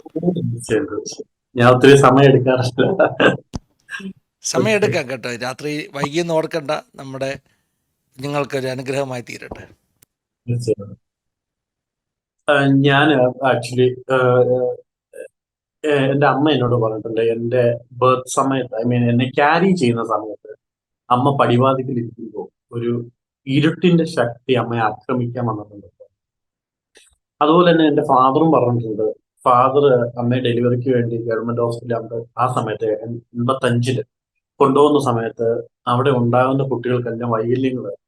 അപ്പൊ പപ്പ അവിടെ അടുത്ത് ഒരു സ്ഥലത്ത്, എനിക്കൊന്ന് ഒരു ചർച്ചിലാണെന്ന് തോന്നുന്നു, അവിടെ പോയി മുട്ടുകുത്തി പ്രാർത്ഥിച്ചു, ദൈവമേ എനിക്ക് ഒരു ഊനമില്ലാത്ത കുഞ്ഞിനെ തരുവാണി അങ്ങേക്ക് വേലയ്ക്കായിട്ട് സമർപ്പിക്കാൻ തോന്നുന്നു. ഇതെല്ലാം ഫ്ലാഷ് ബാക്കുകൾ പറയാണ്. ഇതെല്ലാം അന്നേരം പറഞ്ഞു. പപ്പ ആദ്യം തന്നെ എന്നെ അമ്മ പ്രസവിച്ചു കഴിഞ്ഞപ്പോ എന്റെ കാലും കൈയൊക്കെ തൊട്ട് നോക്കി, എല്ലാം ഓക്കെ ആണ്. അത് കഴിഞ്ഞ് അദ്ദേഹം വർഷങ്ങൾ കടന്നുപോയി. ഞങ്ങൾ സാധാ ഒരു ജീവിതം നയിച്ചു. ഞാൻ പഠിക്കാൻ ഭയങ്കര മിടുക്കനായിട്ട് 3 സ്കൂൾ മാറി മാറി കയറി ഇറങ്ങി നടന്നു. അത് കഴിഞ്ഞ് എന്നെ മറ്റുള്ള കരിക്കുലർ ആക്ടിവിറ്റീസിലൊക്കെ ഞാൻ അത്യാവശ്യം മിടുക്കനായിരുന്നു. എനിക്ക് പഠിത്തത്തോടൊന്നും അത്ര താല്പര്യമില്ലായിരുന്നു. ഇപ്പൊ കലാപരമായിട്ടുള്ള കാര്യങ്ങള്, ഈ മിമിക്രി, മോണോ ആക്ട്, അങ്ങനെയുള്ള കാര്യങ്ങള്, പാട്ടുകൾ, ഡാൻസുകൾ, ഇതൊക്കെയായിരുന്നു നമുക്ക് താല്പര്യം. നമ്മൾ അങ്ങനെ അങ്ങ് പോയി. അങ്ങനെ +2 ഒക്കെ ആകാറായപ്പം ആണ് ഫാദർ സുവിശേഷത്തിലോട്ട് വരുന്നത്. അന്നേരം ഞാൻ അറിയാലോ എന്താ പെന്തക്കോസ്തുകാര് എന്ന് പറഞ്ഞ അന്ന്, ഇപ്പൊ പിന്നെയും അത്ര ഇതില്ല. ആ സമയത്ത് ഒരു 2000 കാലഘട്ടം. അപ്പൊ ഞാൻ അത് കഴിഞ്ഞ് നേഴ്സിങ്, കാരണം പപ്പ അമ്മയും പറഞ്ഞു ഇവനെ എങ്ങനെയെങ്കിലും ഒന്ന് ജീവിപ്പിക്കും, ഇവനൊരു ആൺകൊച്ചനല്ലേ, ഫ്യൂച്ചറിലാണെങ്കിൽ ഒരു കുടുംബം നോക്കണമെന്ന്. പഠിക്കാൻ വലിയ ബെറ്റർ അല്ലാത്തതുകൊണ്ട് ഇവന് എവിടെ പോയാലും ജീവിക്കത്തക്ക രീതിയിൽ ഒരു ജോലിക്ക് നോക്കണം എന്ന് പറഞ്ഞ് എന്നെ നേഴ്സിങ്ങിന് പോകുന്നത്. എനിക്കാണെങ്കിൽ ഇംഗ്ലീഷിന്റെ ABCD അറിയത്തില്ല. മലയാളം മീഡിയത്തിൽ ഗവൺമെന്റിൽ പഠിച്ച ആള് കറച്ച് പിടിച്ച് മംഗലാരത്ത് പായത്തിന് എൻ്റെ ഒരു കസിൻ ചേച്ചി അവിടെ കൂട്ടുകാർ. ഞാൻ ഇരുന്ന് പഠിച്ച് അനാട്ടമിന്ന് എഴുതാൻ പഠിച്ചത് ഇപ്പോഴും എനിക്ക് ഓർമ്മയുണ്ട്. ഞാനത് പഠിച്ച് അവസാനം ഇൻട്രസ്റ്റ് ആയി നേഴ്സിംഗിന്റെ ഡിപ്ലോമയും പിന്നീട് പോസ്റ്റ് ബേസിക് നേഴ്സിംഗും കംപ്ലീറ്റ് ചെയ്തു. ഇതിന്റെ ഇടയ്ക്ക് പോസ്റ്റ് ബേസിക് നേഴ്സിംഗ് ഞാൻ പാർട്ട് ടൈം ജോബ് ചെയ്താണ് ചെയ്തത്. അന്നേരം എല്ലാം എന്റെ മനസ്സിലോട് പതുക്കി യുക്തിവാദം കയറി വരാൻ തുടങ്ങി. ഞാൻ ഇങ്ങനെ ചുറ്റിനും നോക്കുമ്പോൾ ആളുകളൊക്കെ കഷ്ടപ്പെടുന്നു. ദൈവം ഇങ്ങനെയൊക്കെ എന്തിനാ ഇതിനെ സൃഷ്ടിച്ചു? ദൈവം എന്തിനാ ഈ ബില്ലാദിനെ സൃഷ്ടിച്ചു? ബില്ലാദ് എങ്ങനെ ആവുമെന്ന് അറിയാമെങ്കിൽ ദൈവം എന്തിന് ഇന്ന ആളെ സൃഷ്ടിച്ച്, ഇങ്ങനെയാണെങ്കിൽ ഇങ്ങനെ ചെയ്തത്, ഇങ്ങനെയാണെങ്കിൽ ഇങ്ങനെ ചെയ്തത്, ഇങ്ങനെയെല്ലാം ഞാൻ ഇങ്ങനെ കംപ്ലൈൻസ് ഇങ്ങനെ മനസ്സിലായി. അപ്പോഴൊക്കെ ഒരു സൈഡില് എന്റെ ഫാമിലി ശുശ്രൂഷയിലാണ്, ആത്മീയതയിലാണ്. പല പാസ്റ്റർമാരെയും ഞാൻ ഇവിടെ ഇറക്കി വിടുന്നു, പല പാസ്റ്റർമാരെയും ഞാൻ ലോകപരമായ അന്യഭാഷകൾ വിളിക്കുന്നു. അങ്ങനെ എല്ലാ വിധത്തിലുള്ള ദൈവത്തെ വരെ ഞാൻ താറടിച്ച് കാണിച്ചു. ഇങ്ങനെയെല്ലാം ഞാൻ നടക്കുകയാണ്. അപ്പൊ ഈ മംഗലാരം ഞാൻ പലപ്പോഴും പലരോടും പറയാറുള്ളത്, പൗലോസ് പച്ചവെള്ളം പോലെ പാപം ചെയ്തത്. ഞാൻ അതിൻ്റെ അകത്ത് ഇച്ചിരി രസനാപ്പൊടിയൊക്കെ കലക്കി നല്ല പഞ്ചസാരയൊക്കെ ഇട്ട് എൻജോയ് ചെയ്ത ഞാൻ പാവം ചെയ്തത്. അപ്പൊ അതിൽ കൂടുതൽ ഇനി ഒരു ഡെഫിനേഷൻ എനിക്ക് തരാൻ പറ്റത്തില്ല. ഞാൻ അങ്ങനെ നല്ല ലൈഫ് എൻജോയ് ചെയ്ത് നടക്കുക. ഒരു ദിവസം പെട്ടെന്ന് ഞാനൊരു ഡാൻസ് ഷോ കഴിഞ്ഞിട്ട് ഇറങ്ങി വന്നപ്പോൾ എനിക്കൊരു ബാക്ക് പെയിൻ വന്നു. അങ്ങനെ ടെസ്റ്റില് ഈ കിഡ്നിക്ക് ചെറിയൊരു തകരാറുള്ളതായിട്ട് കണ്ടുപിടിച്ചു. അപ്പൊ ഞാൻ എന്നിട്ടും ഒന്നിനും വകവയ്ക്കുന്നില്ല. അപ്പൊ അമ്മയും പപ്പയും ഇവിടെ എന്നെ വിളിക്കും, നീ പ്രാർത്ഥിക്കുക, ദൈവം അത് മാറ്റും മോനെ, നീ പ്രാർത്ഥിക്കുക, ദൈവം അത് മാറ്റും. പക്ഷെ ഞാൻ ഒന്നിനെ അത്ര മൈൻഡ് ചെയ്യുന്നില്ല. ഞാൻ വീണ്ടും ലോകപരമായ രീതിയിൽ പോയി ലാസ്റ്റിൽ എന്റെ കിഡ്നി ഫെയിലിയർ ആയി. അങ്ങനെ 3.5 വർഷം ഞാൻ കിഡ്നി ഫെയിലിയർ ആയിട്ട് ഡയാലിസിസ് ചെയ്തു. എറണാകുളം ജിസി ഹോസ്പിറ്റലില്, തിരുവല്ല ബിലീവേഴ്സ് ഹോസ്പിറ്റലില്, അടൂർ ഹോളി ക്രോസ് ഹോസ്പിറ്റലാണ് ഏറ്റവും കൂടുതൽ കിഡ്നി ഡയാലിസിസ് ചെയ്തത്. പിന്നെ മെഡിക്കൽ ട്രസ്റ്റ് എറണാകുളം, അപ്പം ഈ NS കൊല്ലം. അപ്പൊ ഈ അടൂർ ഹോളി ക്രോസിലെ സിസ്റ്റേഴ്സ് എന്നോട് പറഞ്ഞു, ജോക്കിൽ നീ ഒരു ചെറുപ്പക്കാരനല്ലേ, ഞങ്ങൾ നിന്നെ ഒന്ന് സഹായിക്കാം ചെറിയ രീതിയിൽ. നീ ഇവിടെ ഒരു ബില്ലിംഗ് സെക്ഷനിൽ ഇരുന്നോ, നിനക്ക് വട്ടച്ചെലവിനുള്ള കാശൊക്കെ തരും, എന്റെ മൈൻഡ് എപ്പോഴും ഒന്ന് എൻഗേജഡ് ആവട്ടെ. അങ്ങനെ 2.5 വർഷം ഞാൻ അവിടെ ജോലിക്കിരുന്നു. അങ്ങനെ അവരുടെ കാര്യങ്ങൾ കൊണ്ട് നമ്മൾ ജീവിച്ചു പോയി. അതിനുശേഷം ട്രാൻസ്പ്ലാന്റ് വർക്ക് തുടങ്ങി. എന്റെ സുഹൃത്ത് കിഡ്നി തന്നു. അങ്ങനെ ട്രാൻസ്പ്ലാന്റ് ചെയ്തു മെഡിക്കൽ ട്രസ്റ്റ് ഹോസ്പിറ്റലിൽ എറണാകുളം. ട്രാൻസ്പ്ലാന്റ് ശേഷം 1 വർഷം അറിയാലോ എല്ലാവർക്കും, നമ്മൾ ഫുള്ള് സൂക്ഷിച്ചകത്തിരിക്കും.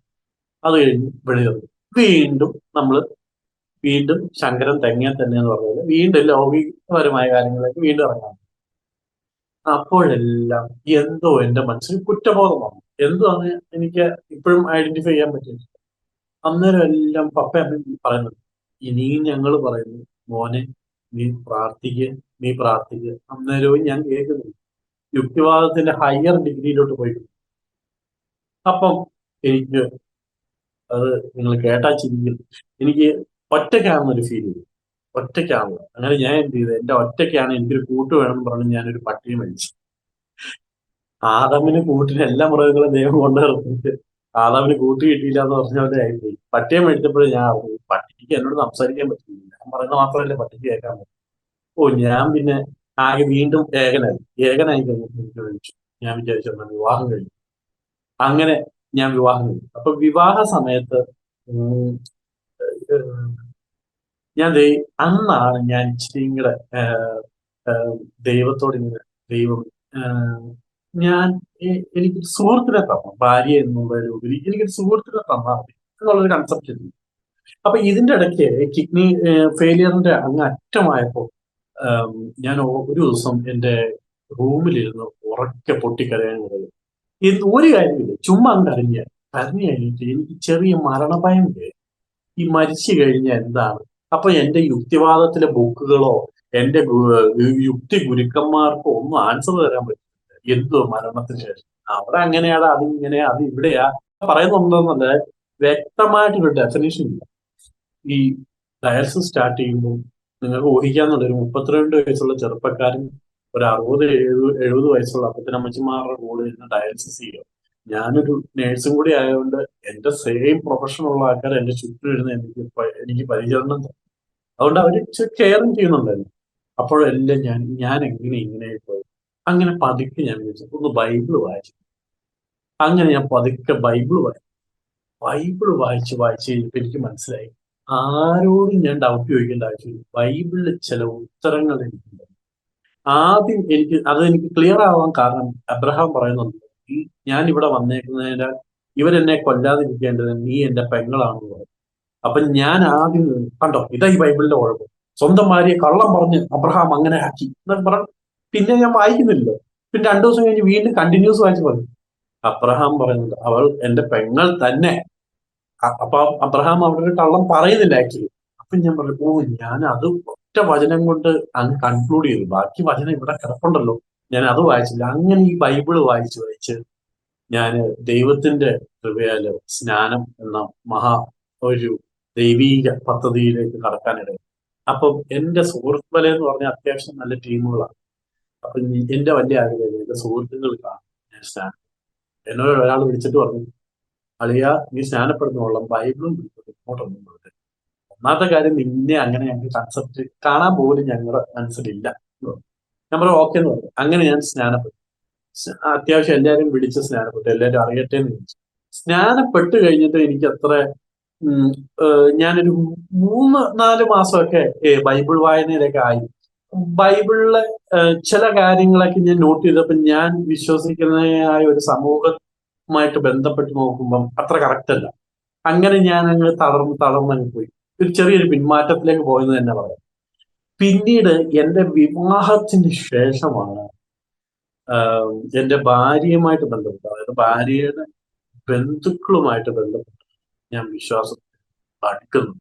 ഞാൻ അവിടെയൊക്കെ പോകുന്നുണ്ട്, ചർച്ചിൽ അറ്റൻഡ് ചെയ്യുന്നുണ്ട്, എല്ലാം ചെയ്യുന്നുണ്ട്. എന്നിലൊരു പരിപൂർണനായ ഒരു വിശുദ്ധി ഉള്ള ജീവിതം എനിക്കില്ലായിരുന്നു. ഞാൻ അങ്ങനെ പോവുകയും ഞാൻ ഒത്തിരി സംശയങ്ങളോടുകൂടി ഇങ്ങനെയല്ല ക്രിട്ടിസൈസ് ചെയ്യുന്നുണ്ടെങ്കിൽ തന്നെ ഞാൻ പൂർണ്ണനായിരുന്നില്ല. ആരും പൂർണ്ണരല്ല, പക്ഷെ എങ്കിലും ഞാൻ അതിലോട്ടങ്ങായില്ല. അപ്പോൾ ഞാൻ ഒരു ദിവസം എന്റെ വീട്ടിൽ തന്നെ സഭയിൽ അങ്ങ് അറ്റത്ത് നിൽക്കുക. നമ്മൾ ശുശ്രൂഷയിലൊന്നുമില്ല. അപ്പം എന്റെ വൈഫിന്റെ ഒരു കസിൻ, അദ്ദേഹം അഭിഷക്തൻ, അദ്ദേഹം വന്നിട്ട് പറഞ്ഞു, എന്റെ ഫാദർ പറഞ്ഞു ജോക്കിനെ ശുശ്രൂഷയിലോട്ട് എനിക്ക് ദൈവം പറഞ്ഞിട്ടുണ്ടാകും, അതുകൊണ്ട് നിങ്ങൾ പ്രാർത്ഥിക്കുന്നത്. അദ്ദേഹം വന്ന്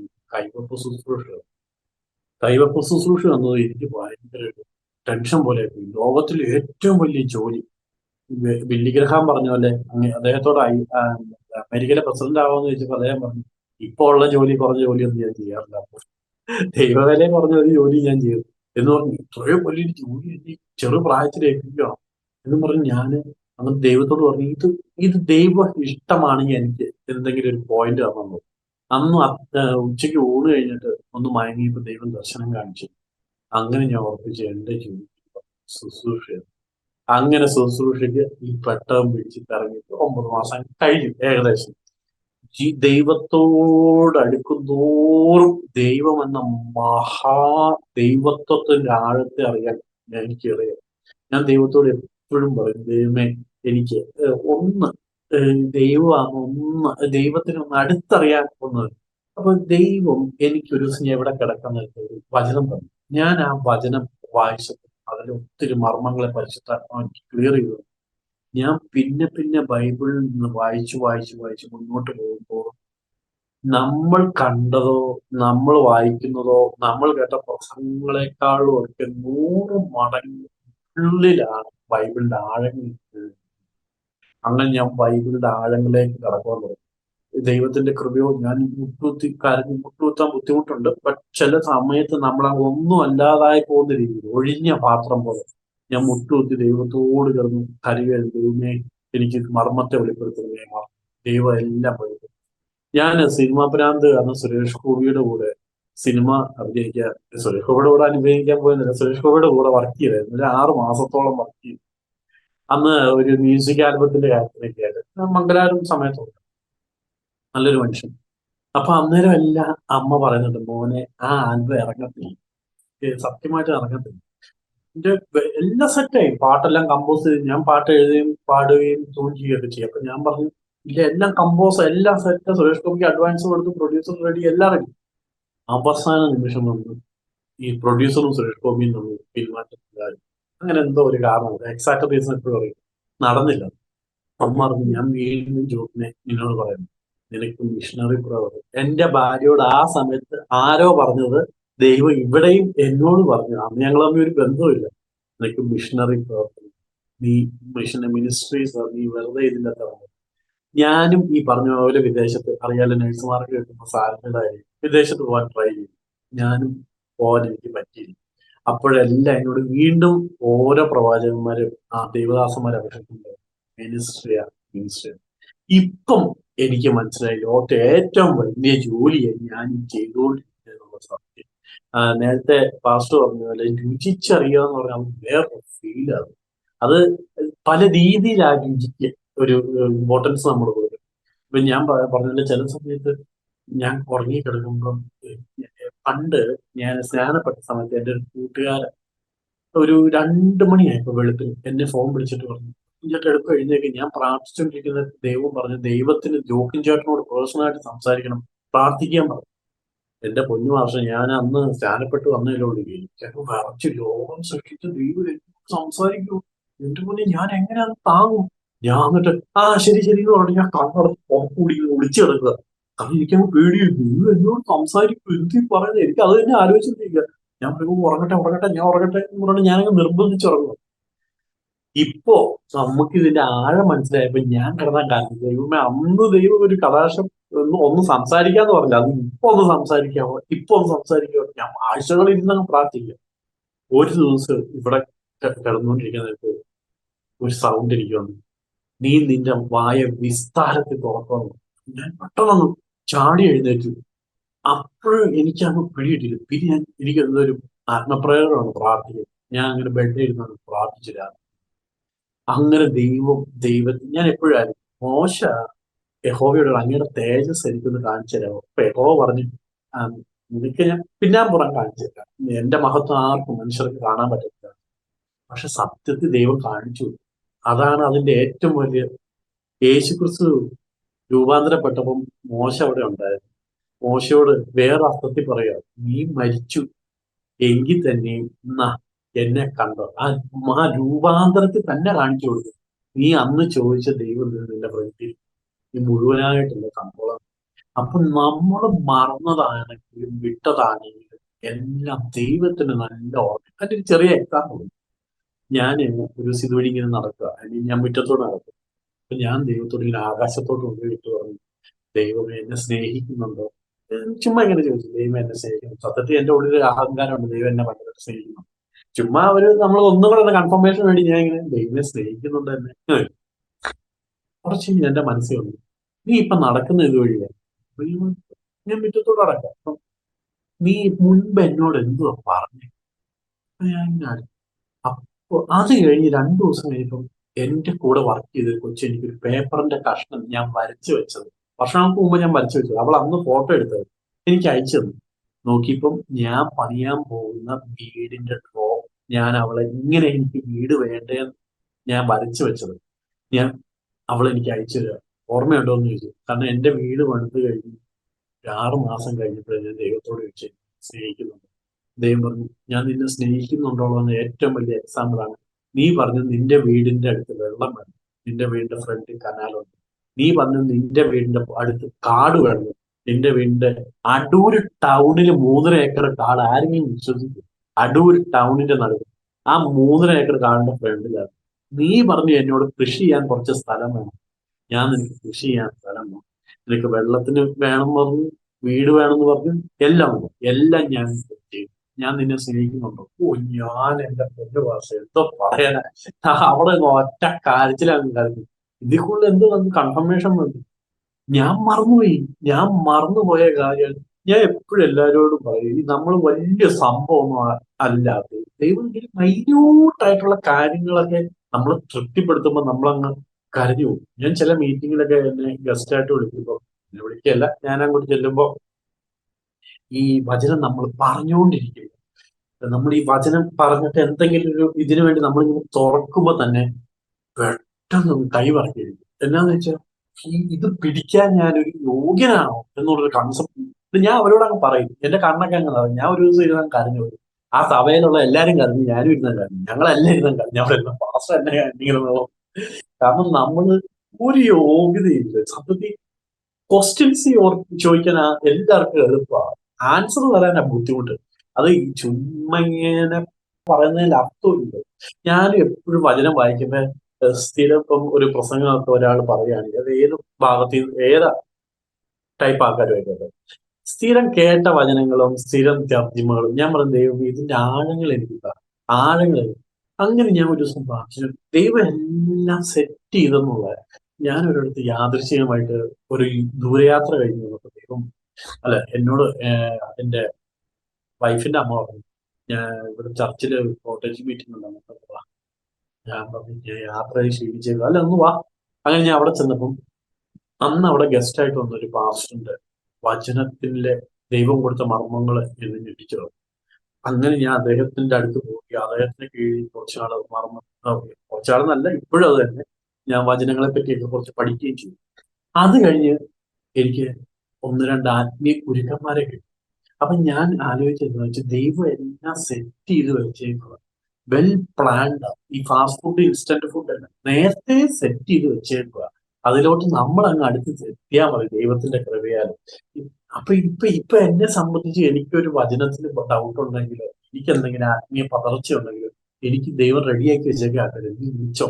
നിനക്ക് മാനുഷികമായ ആരെയാണോ എന്നെ വിളിച്ചോ. പക്ഷെ അതിലൊക്കെ ഉപരി ഞാനിപ്പം കൂടുതലും ദൈവം തന്ന ബാലശിക്ഷകളിൽ നിന്ന് മനസ്സിലാക്കി ഈ ദാസത്വത്തിൽ നിന്നും എന്നെ എടുത്ത് മകനാക്കി തീർത്ത എന്റെ പിതാവ്. ആ പിതാവിനോട് ചോദിച്ചു എന്തൊക്കെ കഥ. അപ്പൊ ഞാനിപ്പോ എപ്പോഴും ബൈബിളാക്കി ആദ്യം പരിശുദ്ധാത്മാവെ പഠിപ്പിക്കുമെന്ന് എന്തായാലും ബൈബിളിലുണ്ടല്ലോ. അപ്പൊ എന്നെ ഒന്ന് പഠിപ്പിച്ചു തരണം, വചനം കറക്റ്റ് എടുത്തു പഠിപ്പിച്ചു. അങ്ങനെ എല്ലാ കാര്യം കൂടെ നിന്ന് എന്നെ ദൈവം പഠിപ്പിച്ചു. മഹാസ്നേഹം. അത് ഈ പറഞ്ഞ പോലെ രുചിച്ച് തന്നെ അറിയണം. അല്ല വെളിയിൽ പോയിരുന്ന് ഗാലറി എഴുന്നിട്ട് കളി കണ്ടിട്ട് കളി ബാറ്റ്സ്മാൻ കറക്റ്റ് അല്ല കളി ചെയ്തെന്ന് പറയുന്നത്, കളിച്ചെന്ന് പറയുന്നത് പോലെല്ല, നമ്മൾ അനുഭവിച്ച് രുചിച്ച് തന്നെ അറിയണം. ഇതിന്റെ ഇടയ്ക്ക് ഞാന് പലപ്പോഴായിട്ട് ഈ യുക്തിവാദം ഉണ്ടായിരുന്ന ശിഷ്യന്മാരെ കൂട്ടി. ശിഷ്യന്മാരെന്ന് പറഞ്ഞാൽ ഒരു 20 വയസ്സൊക്കെ ഉള്ള ചെറുപ്പക്കാരുണ്ട്. ഇവര് ഈ ബൈബിളിൽ നിന്നോട് ഡൗട്ട് ചെയ്യും. അതിൽ കാത്തലിക്സ് ഉണ്ട്, ഞാൻ പറയാം അങ്ങനെയല്ല, അത് താത്വികപരമായി പറയുവാണെങ്കിൽ അത് അങ്ങനെ വരണം ഇങ്ങനെ വരണം. അപ്പൊ അവരിങ്ങനെ ഇങ്ങനെയൊക്കെ പറയും. അപ്പൊ ഞാൻ അന്ന് ഭയങ്കര എല്ലാം കറക്റ്റ്. ഇപ്പൊ ഞാൻ അറിഞ്ഞു. ഞാൻ എന്നിട്ട് അമ്മമാർക്ക് മെസ്സേജ് ചെയ്യണം, മക്കളെ നിങ്ങൾ വന്ന് ചോദിച്ച ചോദ്യത്തിന്റെ ഒന്നും ഉത്തരം ഞാൻ പറഞ്ഞല്ലാട്ടോ, അതിനൊക്കെ വേറെ ഉത്തരങ്ങൾ ബൈബിളുണ്ട്, നിങ്ങൾ സമയം കിട്ടുമ്പോൾ വിളിച്ചാൽ ഞാൻ എല്ലാം നിങ്ങൾക്ക് പറഞ്ഞുതരാം. അപ്പൊ അമ്മ എന്ത് പറ്റി? ഞാൻ പറഞ്ഞു ഞാനിങ്ങനെ ശുശ്രൂഷയിലായി. ഈ കഴിഞ്ഞ ആഴ്ച ഒരു പയ്യൻ വിളിക്കും, നിങ്ങൾ സത്യം പറ, സത്യമായിട്ടാണോ? ഞാൻ പറഞ്ഞു ഏതാ സത്യമായിട്ട് ഞാൻ ശുശ്രൂഷയിലായി. കാരണം അവർക്കൊന്നും വിശ്വസിക്കാനേ പറ്റില്ല. കാരണം ഞാൻ അതുപോലെ ഇതിനെതിരെ നിന്നൊരു വ്യക്തിത്വമാണ്. ദൈവം ആ ആ ആളെ തന്നെ പിടിച്ച്, ആ ദൈവത്തിന്റെ ആ ബാലശിക്ഷ എനിക്ക് ഭയങ്കര ഇഷ്ടപ്പെടുന്നു. ദൈവം ആ നാണയത്തിൽ തന്നെ തിരിച്ച് എനിക്കൊന്ന് ഒന്ന് റെഡിയാക്കി എടുക്കുക.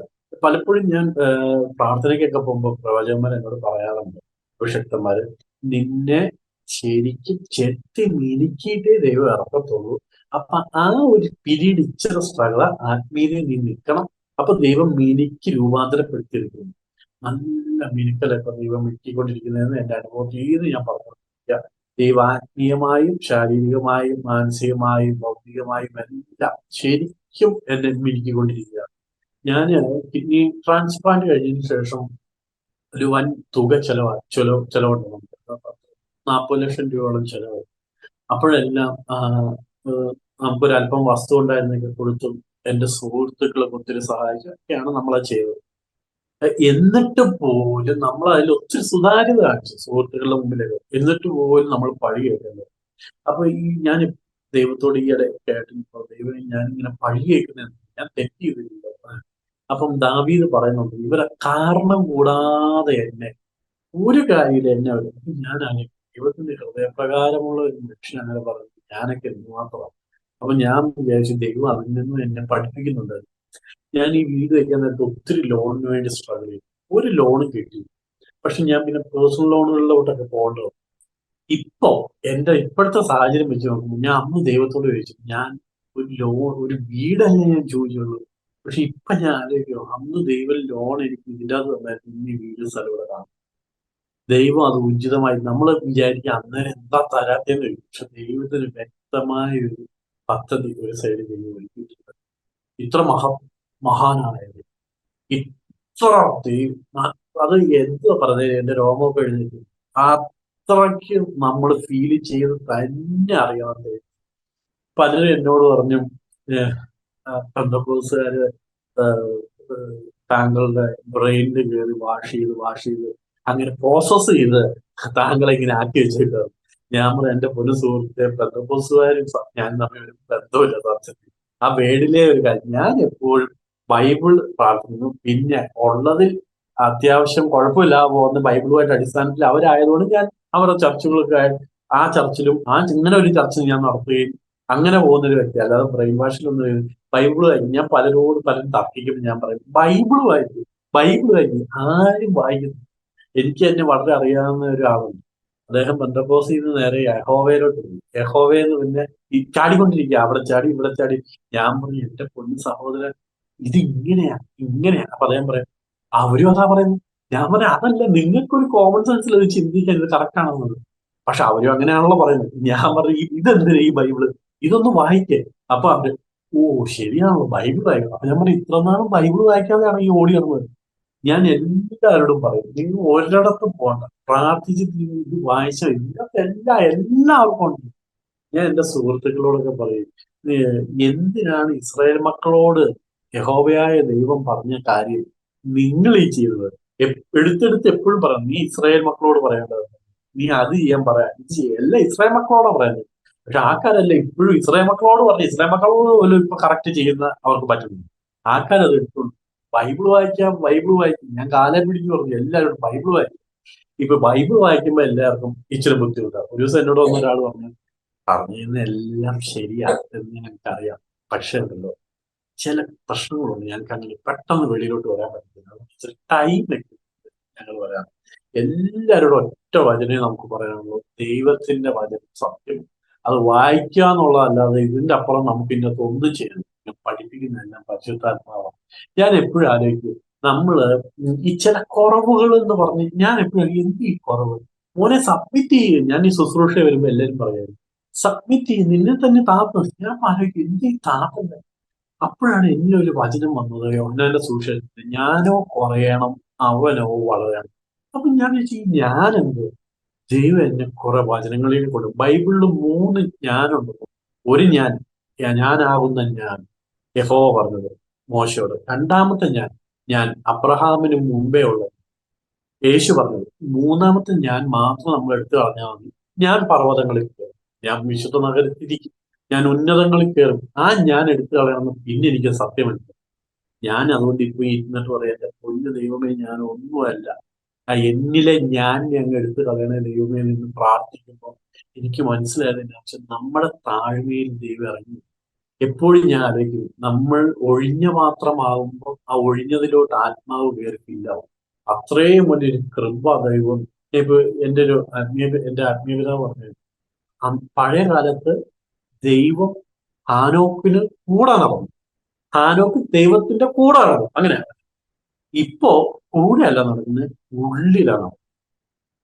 അതൊരു വലിയൊരു മാറ്റം. പരിശുദ്ധാത്മാവ് അവന്റെ മേൽ വന്നു. പക്ഷെ ഇപ്പൊ പരിശുദ്ധാത്മാവ് മേളിലല്ല, നിങ്ങളുടെ ശരീരം ദൈവത്തിന്റെ ആലയമെന്നും പരിശുദ്ധാത്മാവ് വിശ്വസിക്കുന്നു. ഇത്രയും ഒലിവായ നമ്മളെ ഇത്രയും കെയർ ചെയ്യുന്ന ദൈവത്തിന്റെ മഹാസ്നേഹത്തെ എപ്പോഴും ഞാൻ പ്രാർത്ഥിക്കും. ദൈവമേ എപ്പോഴും കൃപ തരുന്നതിനായി സ്തോത്രം ചെയ്യും. ഇങ്ങനെയുള്ള ഈ ശുശ്രൂഷയിൽ ദൈവം എന്നെ എത്തിച്ചതിന് ഞാൻ എപ്പോഴും ആയിരിക്കും എങ്ങനെ ദൈവം എന്നെ ഇങ്ങനെ സ്നേഹിക്കുന്നത്. ഞാൻ എപ്പോഴും ദൈവത്തോട് അതാ പറയുന്നത്. അങ്ങനെ ഇത്രയും വലിയ സ്നേഹത്തിന് ഈ ഒരു വചനം ഉണ്ടാവുന്നത്, അളവ് കൂടാതെയല്ലോ അവൻ സുവിശേഷത്തിൽ തന്നെ ആത്മാവിനെ തരുന്നത്. ആ അളവില്ലായ്മ എന്ന് പറഞ്ഞാൽ നോ ലിമിറ്റ്സ് എന്ന് പറയുന്ന ഒരു സംഭവം. അപ്പൊ അത് നമുക്ക് ചിന്തിക്കാവുന്നതിനും അതിന്റെ അപ്പുറമാണ് ഈ കാര്യങ്ങളെല്ലാം. ഇപ്പൊ എന്റെ അമ്മ തന്നെ തയ്യലാണ് അമ്മ ചെയ്തത്.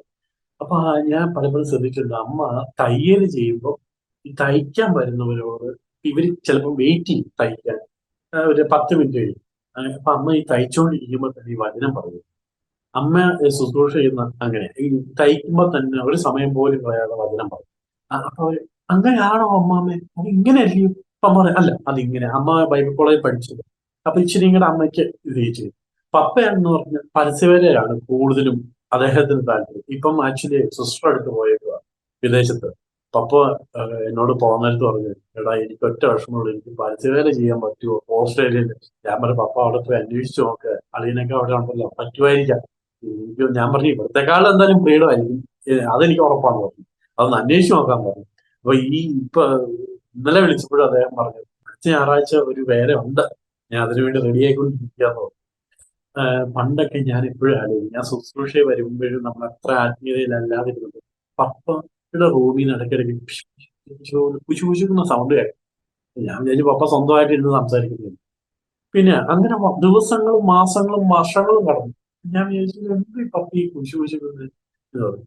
അപ്പൊ ഒരു അഭിഷിക്തൻ പറഞ്ഞു, താങ്കളുടെ അപ്പന്റെ പ്രാർത്ഥനയിലാണ് താങ്കളുടെ അപ്പന്റെ കുടുംബങ്ങളും അമ്മയുടെ കുടുംബങ്ങളും നിങ്ങളുടെ കുടുംബം നിൽക്കുന്നത് തന്നെ എന്ന് പറഞ്ഞു. അന്നേരവും ഞാൻ വലുതായിട്ട് വിശ്വസിച്ചു. ഒരു ദിവസം പപ്പ കൃഷിപ്പണി ചെയ്തിട്ട് കയറി വന്നപ്പോ യാദൃച്ഛികമായിട്ട് ഈ മുണ്ട് മടക്കി കുത്തിയപ്പോ ഞാൻ മുട്ടയിലോട്ട് നോക്കിയപ്പോ സൂപ്പർ രണ്ട് തഴമ്പ്. അപ്പൊ ഞാൻ ഈ പപ്പ ഇതെന്ത്? അത് വൈകിട്ട് രാത്രി മുട്ടുകുത്തി പ്രാർത്ഥിക്കും. അപ്പോഴാണ് എനിക്ക് അവര് പറഞ്ഞു കൊടുത്തപ്പോ അപ്പൻ എന്നീ കുശുകുശുക്കുന്ന ഇരുന്ന് പ്രാർത്ഥിക്കുന്നതാണെന്നുള്ള സത്യം എനിക്ക് മനസ്സിലായത്. കാരണം നമ്മൾ അതുവഴി പാസ് ചെയ്യുമ്പോൾ നമുക്ക് കേൾക്കാം.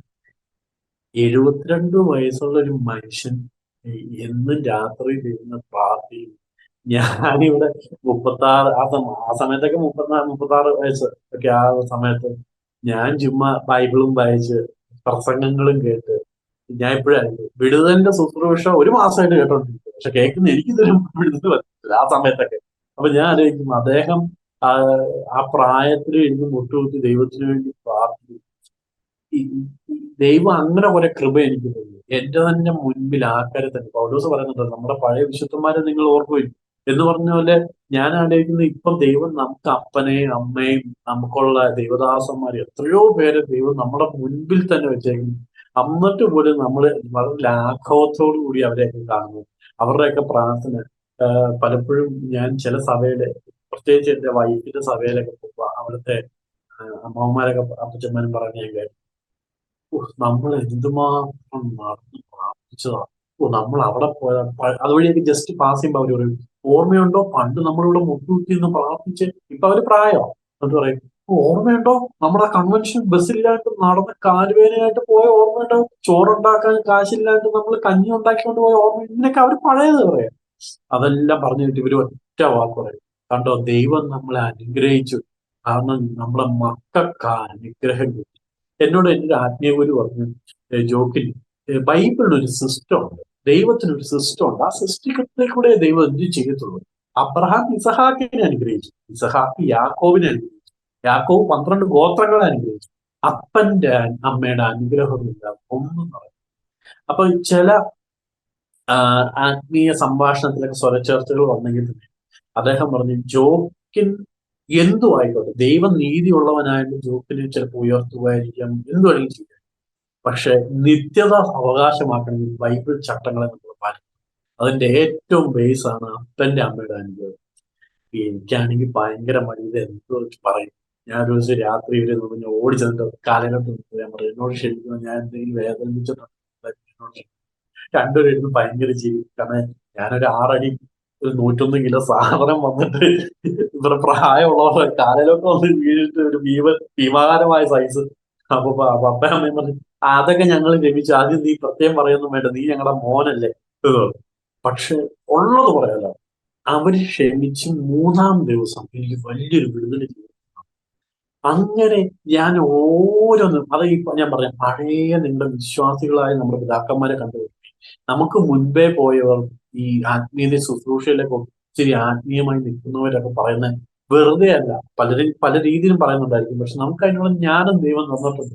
അവര് പറയുന്നതൊക്കെ അനുസരിക്കുമ്പോൾ, കാരണം ഞാനത് ഫീൽ ചെയ്തുകൊണ്ടിരിക്കുക, എങ്ങനെ ഒരു വചനത്തെ കാണണം, എങ്ങനെ ആളുകളോട് വചനം. ഈ ഇടയ്ക്ക് എൻ്റെ ഒരു അംഗം വന്നു, അദ്ദേഹം 42 വർഷമായി ശുശ്രൂഷയിലുള്ള. അപ്പൊ എന്നോട് ഒരു വീട്ടിൽ ചെന്നപ്പോ പ്രാർത്ഥിക്കാൻ പറഞ്ഞു. അപ്പൊ അത് വേറെ ബാക്ക്ഗ്രൗണ്ട് ഉള്ള വീടാണ്. ഞാൻ പ്രാർത്ഥിച്ചുകൊണ്ടിരിക്കാൻ നേരത്തെ പറഞ്ഞു, അപ്പൊ ഞാൻ പറഞ്ഞു, ദൈവമേ സത്യം ഇവരിൽ കൊടുക്കണമേ, ഇവർ അകക്കണ്ണിനെ തുറക്കണമേ എന്നൊക്കെ പറഞ്ഞു. അത് തിരിച്ചു നേരത്തെ അങ്കിൾ ഒരു, മോനെ നിനക്ക് 38 വയസ്സുണ്ട്, ആ നിന്ന് അപ്പച്ചനെ മനസ്സിൽ 75 വയസ്സുണ്ട്, നീ സൂക്ഷിച്ചു വേണം വാക്കുകൾ ഉപയോഗിക്കാൻ. ഒന്നാമതെ ആളുകൾ നോക്കിയിട്ട് അവരുടെ അപ്പൊ അവര് ചിന്തിക്കാൻ, അവരിപ്പോ ആത്മീയരല്ല. അപ്പൊ അവര് ചിന്തിക്കും, കൊച്ചിറങ്ങി ഇന്നലെ അവൻ 8 മാസമേ ഉള്ളൂ, അവൻ ബൈബിൾ പിടിച്ചുകൊണ്ട് നടക്കാൻ പറഞ്ഞത്, അതിപ്പം ഞങ്ങളുടെ അകക്കണ്ണ് ഉറപ്പിക്കാൻ വേണ്ടി അവൻ ഇവിടെ കിടന്ന് ബഹളം വെക്കുകയാണോ? അതുകൊണ്ട് നീ സൂക്ഷിച്ചു വേണം. അങ്ങനെ ഞാൻ പറയുന്ന ഓരോ ആത്മീയരുടെയും കാലച്ചോൾ കേൾക്കും. അവര് പറഞ്ഞതെല്ലാം പൗലോസ് അന്ന് അബ്രഹാമിനെ പറ്റി പറഞ്ഞെങ്കിൽ ഇത് നമുക്ക് നമ്മുടെ മുമ്പിൽ ദൈവം കാണിച്ചു തന്നിരിക്കുകയല്ല. ഈ ദൈവത്തിനാണ് നമ്മൾ എപ്പോഴും ശ്രദ്ധിക്കും. ഞാൻ എപ്പോഴും പറയും, നമ്മള് 103-ാം സങ്കീർത്തനത്തിൽ ദാവീദ് പറയും, എന്മനമേ യഹോവയെ സർവ്വ അന്തരംഗമേ യഹോവയെ സ്തുതിക്കുക. ഞാൻ എപ്പോഴും ആലോചിക്കും, എന്തുകൊണ്ട് ഈ യഹോവയെ സർവ്വ അന്തരം എടുത്ത് സ്തുതിക്കാൻ ദാവീദ് പറയുന്നത്?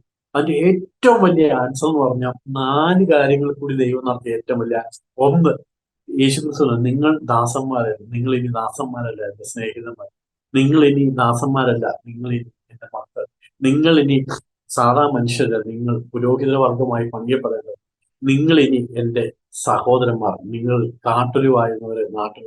4 പെർഫെക്ഷൻ ആയിട്ടുള്ള ബേസിക് ഒരു സിസ്റ്റം ദൈവം തന്നു. സ്നേഹിതരാക്കി നമ്മളെ ദാസത്വത്തിൽ നിന്ന് സ്നേഹിതരാക്കി, ദാസത്വത്തിൽ നിന്ന് നമ്മളെ പുരോഹിതന്മാരായിട്ട് പണിയുന്നു, ദാസത്വത്തിൽ നിന്ന് അദ്ദേഹത്തിന്റെ സഹോദരനാക്കി. എന്തൊക്കെ നല്ല കാര്യങ്ങൾ യേശുക്രിസ്തു എന്ന തിരശ്ശീലിൽ കൂടി ദൈവം തന്നു. ഇതെല്ലാം കൂടെ ആലോചിക്കുമ്പോൾ ഞാൻ എപ്പോഴും ദാവീദ് എബ്രായനായിട്ടും അദ്ദേഹം പറഞ്ഞല്ലോ, മനുഷ്യനെങ്കിലും കൃതിയത്ത്, അപ്പോൾ കാട്ടൊലിവായ നമ്മളെ നാട്ടുകാർക്ക് എന്തൊക്കെ പറയണം. അങ്ങനെ എന്റെ ഒരു വൃത്തികേട്ട, കറക്റ്റ് വേർഡ് പറയുന്നത്, വൃത്തികേട്ട എന്റെ ജീവിതത്തിൽ ഇപ്പൊ ഞാൻ തിരിഞ്ഞു നോക്കുമ്പോൾ ഞാൻ പ്രേക്ഷകരിൽ കൂടെ അങ്ങ് വിരകുമായിരുന്നു. പച്ച മലയാളത്തിൽ പറഞ്ഞു അറമാദിക്കുമായിരുന്നു ഞാൻ. ഇപ്പൊ എന്റെ പഴയ ഫ്രണ്ട്സ് എങ്ങാനും ഈ വീഡിയോ കണ്ട അമ്മമാരാലോചിക്കുക, അത് ശരിയാവാ, ഞാൻ പറഞ്ഞ കറക്റ്റാ എന്ന് വേണമെങ്കിൽ അമ്മര് പറയും. കാരണം അതുപോലെ ഞാൻ എൻജോയ് ചെയ്യുന്നു. ദൈവം കണ്ടുവരുന്നത്. ചിലവരൊക്കെ പറയുന്നത് ദൈവം കയറി പിടിച്ചത് അവനെ. അതല്ല, പിടുത്തമല്ല, ദൈവം എന്നെ കണ്ടു. നീ വാ, നീ രക്ഷപ്പെടും. എന്റെ ഒരു ആത്മീയ ഗുരു പറഞ്ഞു, താങ്കളുടെ ഒരു അങ്കിളുണ്ടല്ലോ, അദ്ദേഹത്തോട് പോയി വചനം പറഞ്ഞു. ഞാൻ അദ്ദേഹത്തോട് അങ്ങനെ പറയാറില്ല, അദ്ദേഹം വലിയ വലിയ രക്ഷപ്പെടുവാണെങ്കിൽ പെട്ടെന്ന് പുള്ളി നല്ല കൂടുതൽ ലാഘവത്തോട് പറയുമോ. അപ്പൊ അതാ ഞാൻ ഇപ്പോഴും ആലോചിക്കുന്നത്.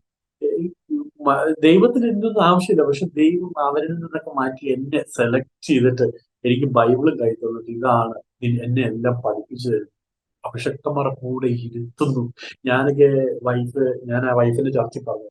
വൈഫ് വിവാഹം കഴിഞ്ഞ ശേഷം അവിടെ ചർച്ചയിൽ ഏറ്റവും പുറകെ പോയിരിക്കും. ഞാൻ ഇടയ്ക്ക് ആരോഗ്യം എങ്ങനെയായിരിക്കും ഈ ഭാഷ ഇങ്ങനെ സംസാരിക്കുന്നത് എന്നായിരിക്കും ഞാൻ അവിടെ പോയിരുന്നു സംസാരിക്കും. 2ാം വർഷം കഴിഞ്ഞ അവിടെ പോയി.